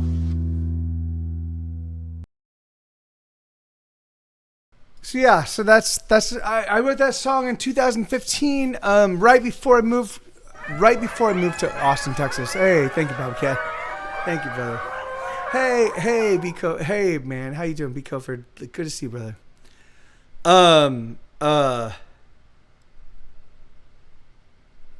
Yeah. Okay, I'm gonna keep on because I really did. I wanted to like kind of give you guys like elucidate a lot of the things that went inside and outside of the songs, like a lot of, but I'm also a little bit troubled right now, you know, like so let me just keep playing like let me keep playing. Hey, Cunningston, good to see you. Awesome. Let me just play this. This next song. So this next song.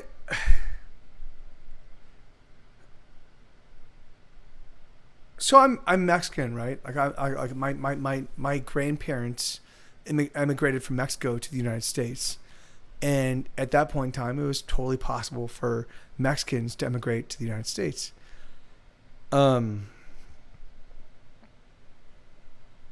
It's really fucking weird to me to like to see how much hatred Donald Trump and his people have against us, against me, right? The thing is, I promise you that Donald Trump, if he had his druthers, I would not be allowed in the country that my birth.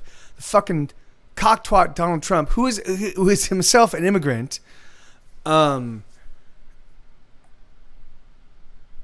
mean, like, of course, unless you're fucking Native American, like, of course we're all immigrants, but like, so it's been really weird and really hard to like see how vociferous this administration has been against. And it's funny, like I'm the fucking whitest Mexican on the planet Earth. I don't speak Spanish. I can't roll my R's. Like I am literally the whitest fucking Mexican you could ever imagine, ever. But even so, I'm still Mexican. My last name is Torres. There have been 1,000 times where I've said like, oh hey Mike, what's your last name? Torres. Oh really? Where are you from? Are you and I've always had to deal with like, oh great, okay, yeah, okay, yes, it's Spanish but it's Mexican, like trying to like dodge the. And it's really funny. I didn't even see that as being an issue because that was just my whole life. That was my whole life experience. I didn't realize like oh yeah, no one should ever feel like they have to qualify who they are and where they're from ever. No, that's such bullshit. Really, like you have to. I have to explain. Like I have to explain how I'm not as Mexican as my other Mexican friends. Like fuck that noise. But that's what I grew up with. And I'm the whitest. Like, look at me. I'm the fucking whitest fucking Mexican on the planet Earth. And so that was a really fucking weird thing for me to realize. And I just right, Justin. Yes, amen, dude. And I just and it was only just recently I realized I'm like, oh, I've been dealing with this my whole life, and I didn't even realize it was racism because it's just. And I'm not saying racism. It was people saying, "Oh, you're not part of my tribe. You're not my people."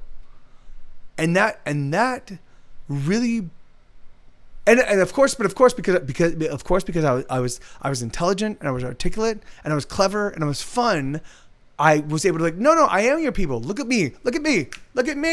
I am your people.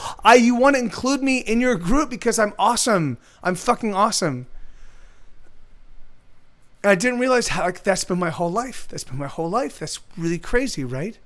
Like I think that's what this whole Me Too and Black Lives Matters thing has been like presenting us. It's like oh yeah, well yeah. So and it's really funny because the thing is like, because I'm always an includer.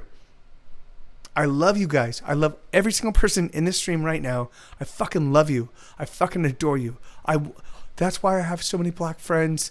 Because white and Mexican people didn't know how to, right, man. Like, and that's so awkward to feel like, oh, how am I?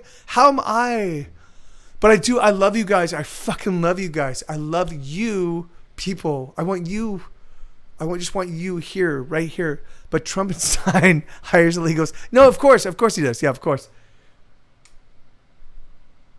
Wait, no, I can't. I'm in dark mode, so let me see.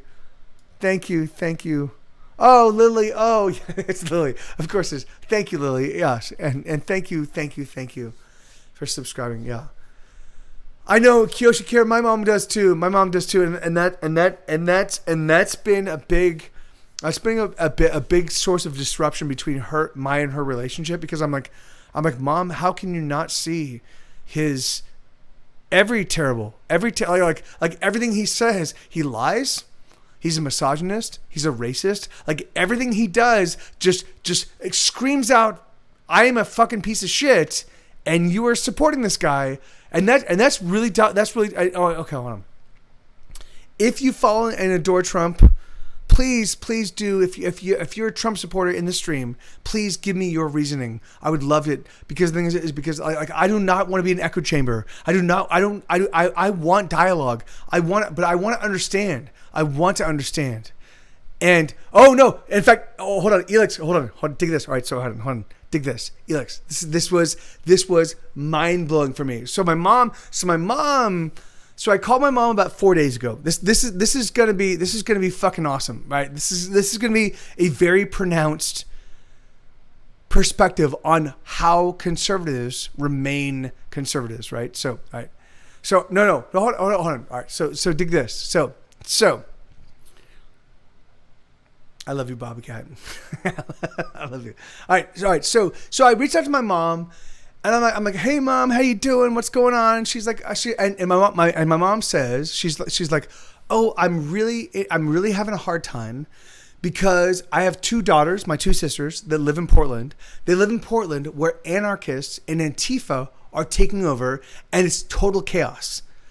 So I was like, no, mom, that's not the case. Like yes, there are a lot more white protesters, but it's mostly Black Lives Matter people, and they're just like trying to say, hey, stop killing black people. Like it's not, there's no anarchists, and Antifa is fucking bullshit. Antifa is a fart, Mom. But of course, my mom was like, no, Michael, it's legitimate and it's real.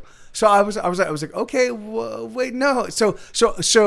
But this was for me at a point in time where I wasn't really able to deal with this. So my mom was very strident. I was like, Mom, I can't talk to you right now. I love you. I can't talk to you right now. This is, I don't have the capacity to endure this right now. So I hung up. So then what I did is I hopped on the internet, the internet, which is so crazy.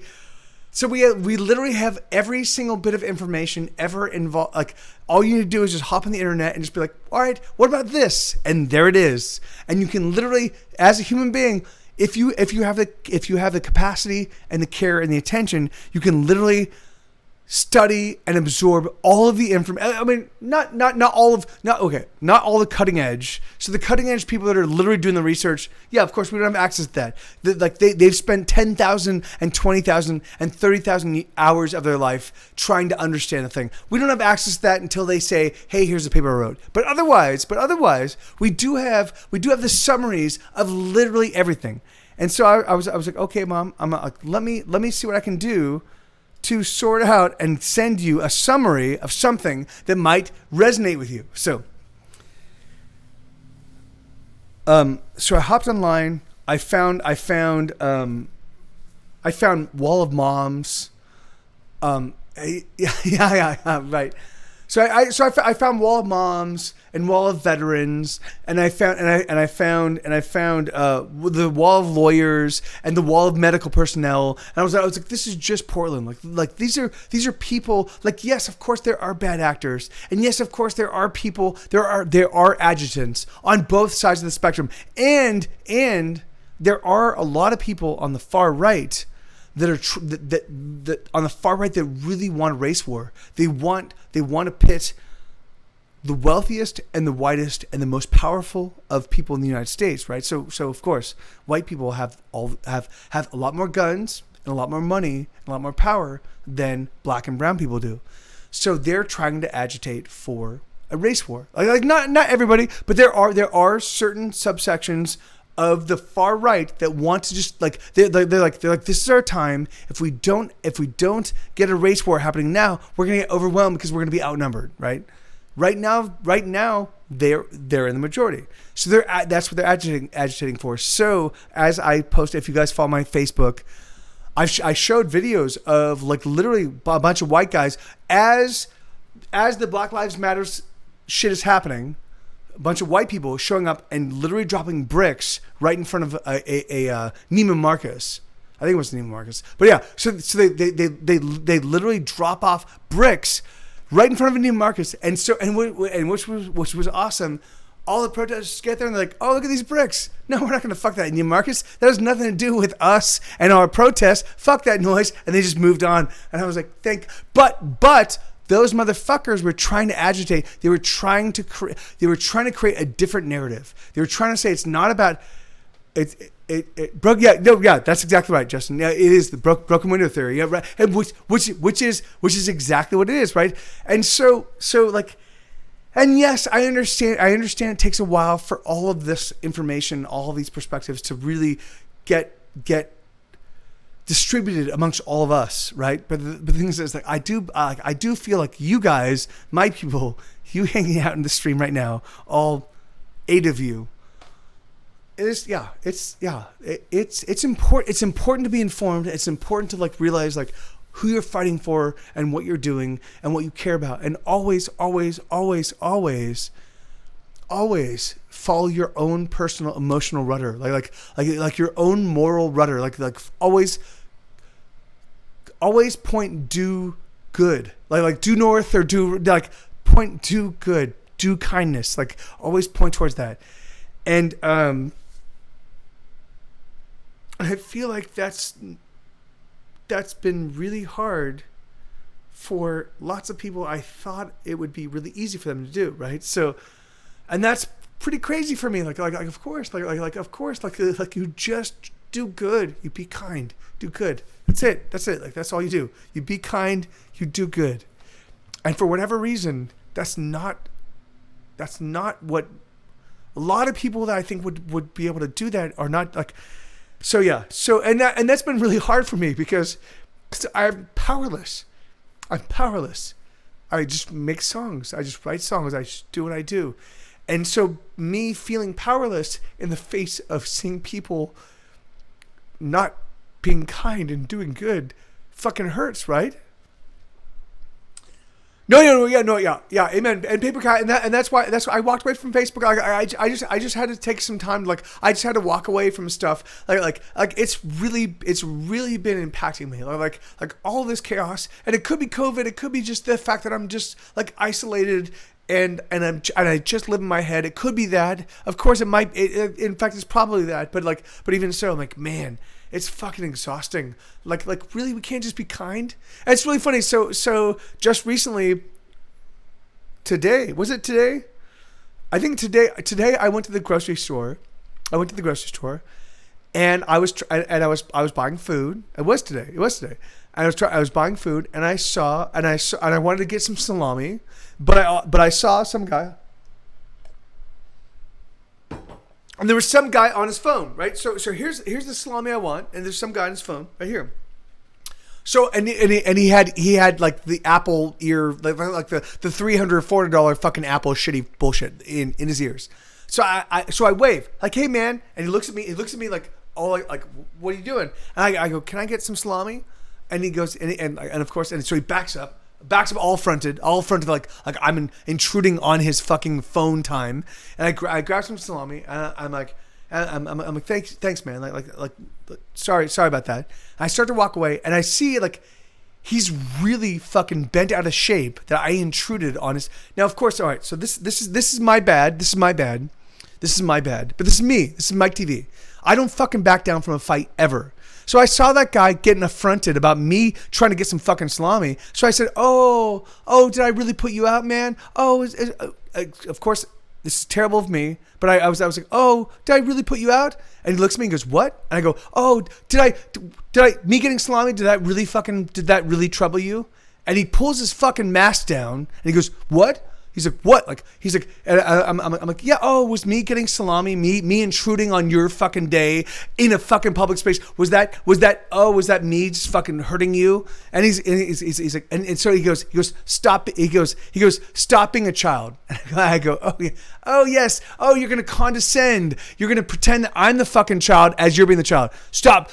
Oh, you're just a fucking child. And I was like, no, dude. Like, I'm like, okay. I'm like, it doesn't matter. You can't fucking hurt me. I'm a fucking insulated, fucking protected. Like, you can say whatever the fuck you want, and it's not gonna hurt me because I don't give a fuck about you. You're a fucking shitty human being who fucking like. And so, but it kept getting more and more advanced to the tete-a-tete. And he's like, let's go outside right now. Let's go outside. I'm like, no, I'm not. I got things to do. I'm not gonna go outside and fight you because you're a fucking shitty person that all you need to do is just step out of the way. Like, oh, I'm so sorry. That's all you need to do. You just need to be gracious. Just be gracious and be kind, and that would have been totally fine. Yeah. That's exactly right, Shiva. So, but even so, like, I won't put up with bullies. Like I always, if you feel entitled. Because I'm trying to because I was like, hey man, can I just scoot by you? Like I was trying to be gracious and trying to be like, can I just get by? And he got upset by just that. And he was like, and of course he's like, I'm a tough guy. And I'm like, dude, it doesn't fucking matter. I will fucking destroy you just with my words and just with my heart because you're fucking sad and you're a shallow, vacuous human being right now. Not always, but you're right now. You got upset because I tried to get by you to get some salami, and I'm holding you to the account, and that's pissing you off. And every single time I'm holding you to account, it's driving you insane. Now, of course, I was pushing buttons, and I was from that perspective, I was a shitty person. I should have like. But even so, fuck it, man. Like, fuck that asshole and fuck that guy and dude, you gotta fucking we all exist in the same space. And occasionally we have to We have to be like, hey man, can I? And as long as we are all people and loving each other, we can all be like, hey man, can I squeeze by? And if you get upset about that, you can suck my fucking dick. And so he did. No, he didn't. No, but he will. He will. I'm gonna find him. I don't know where he lives. I know what he looks like though. I'm gonna put my dick in his mouth. No, I'm not gonna do that. No, but anyway. So yeah. So I don't like too much peppercorn and salami.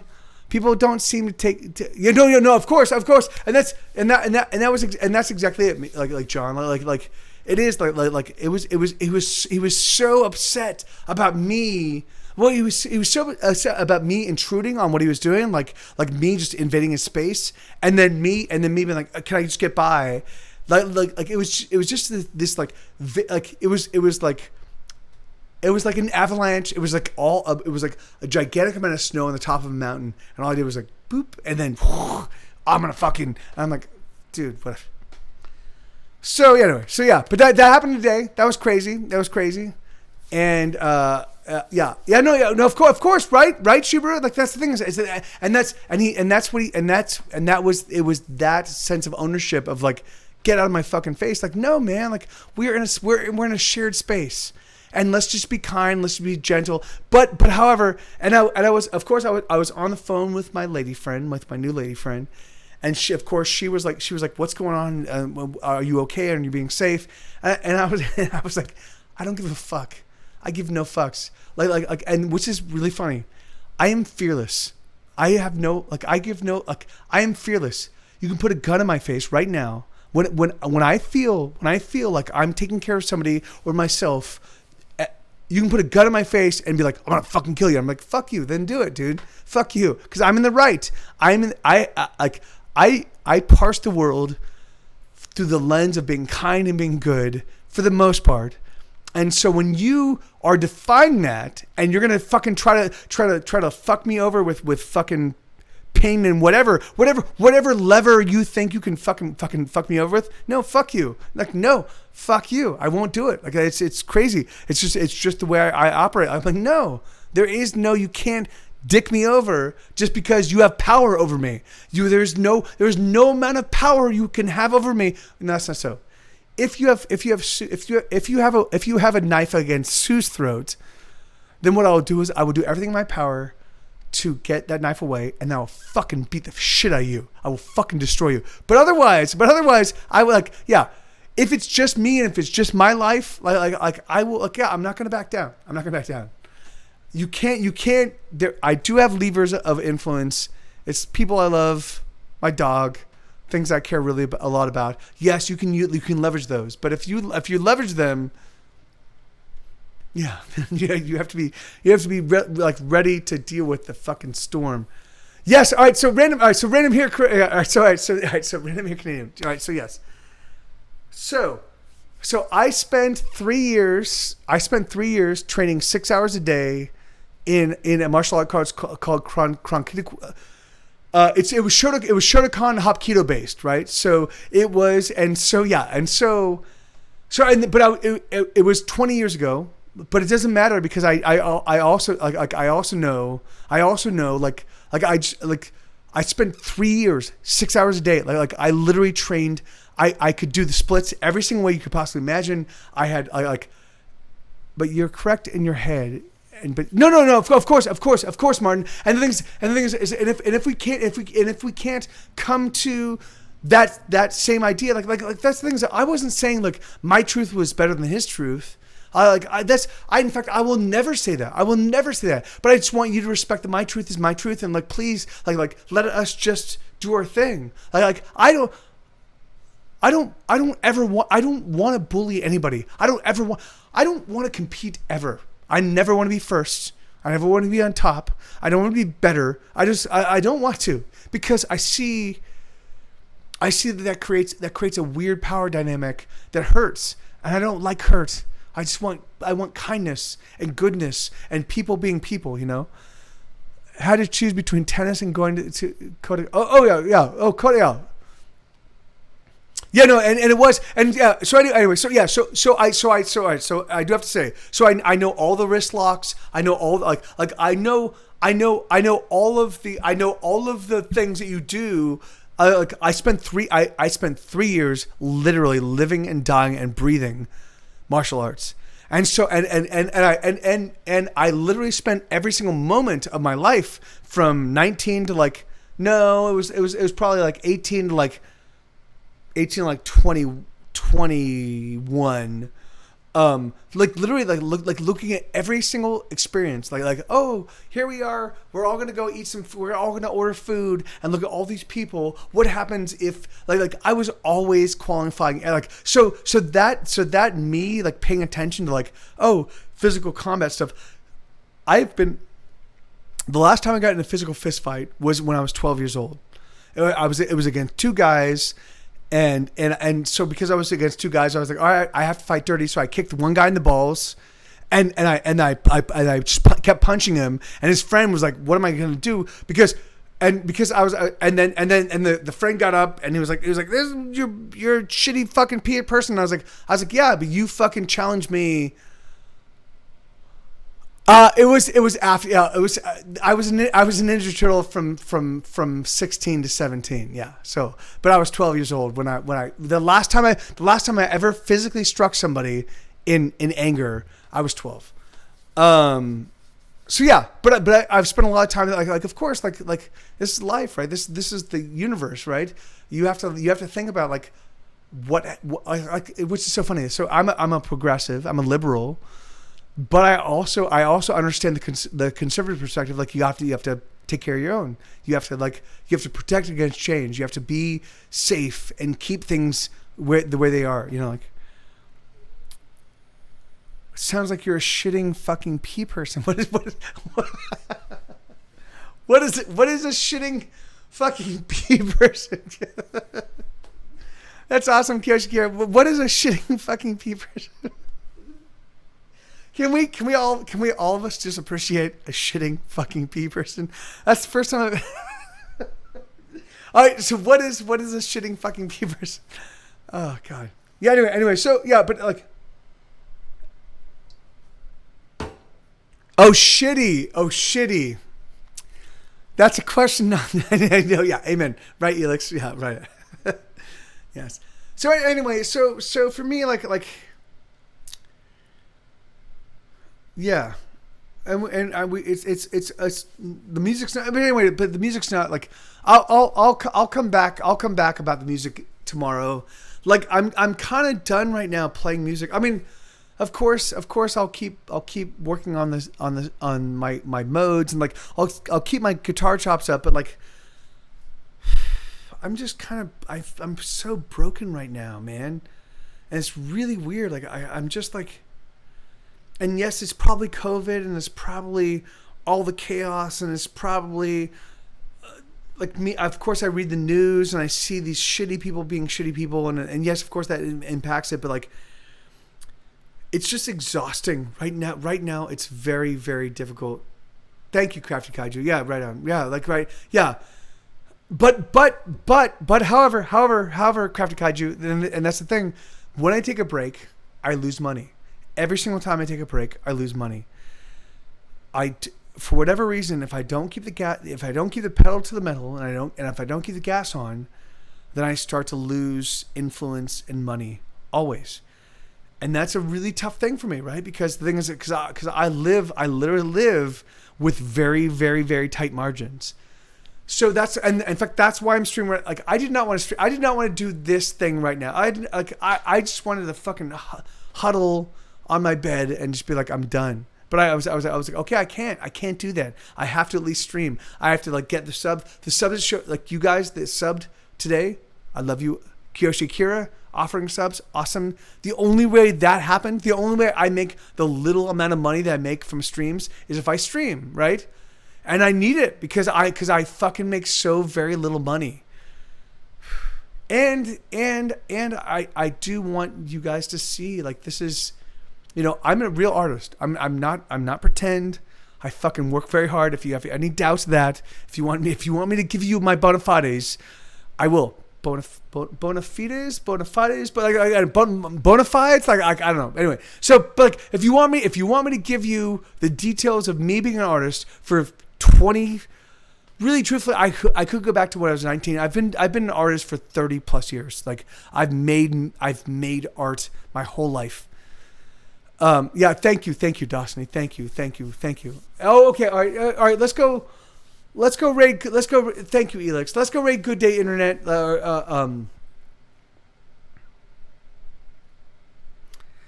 Yeah, I love you. All I'm saying is I love you guys. I really do. This is being me has been really, really hard recently. My dad died. He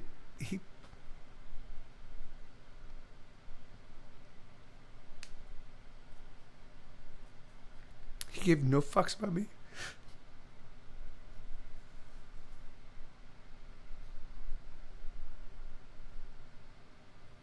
My dad, who was my hero until I was 9, gave no fucks about me. I don't see how a pumpkin patch can be more sincere than this one. You can look all around and there's not a sign of hypocrisy. Nothing but sincerity as far as the eye can see. I hope. I love you guys. I really do. I love you so much. All right. Okay. I'm going to go. I love you guys so much. With all my heart, I really, really do. Thank you. I know this was a very weird and crazy stream, and I do promise you, over the next few weeks, they're going to continue to be weird and crazy streams. I just want to like explore my music. I want to sell you guys. I want to sell you guys on how important and how much attention went into every song I wrote, because I do believe that I care a lot more about what I do than it's not a competition. I want to show you how much I care about the things I do, so that you see the work I put in, so you recognize that I have value, that I have value, that I have worth. I love you guys. I'll talk to you guys soon.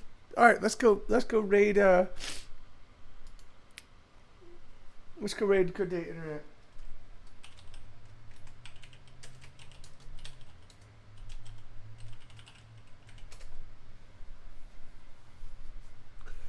I just want to have a worth in a way that I feel worthy.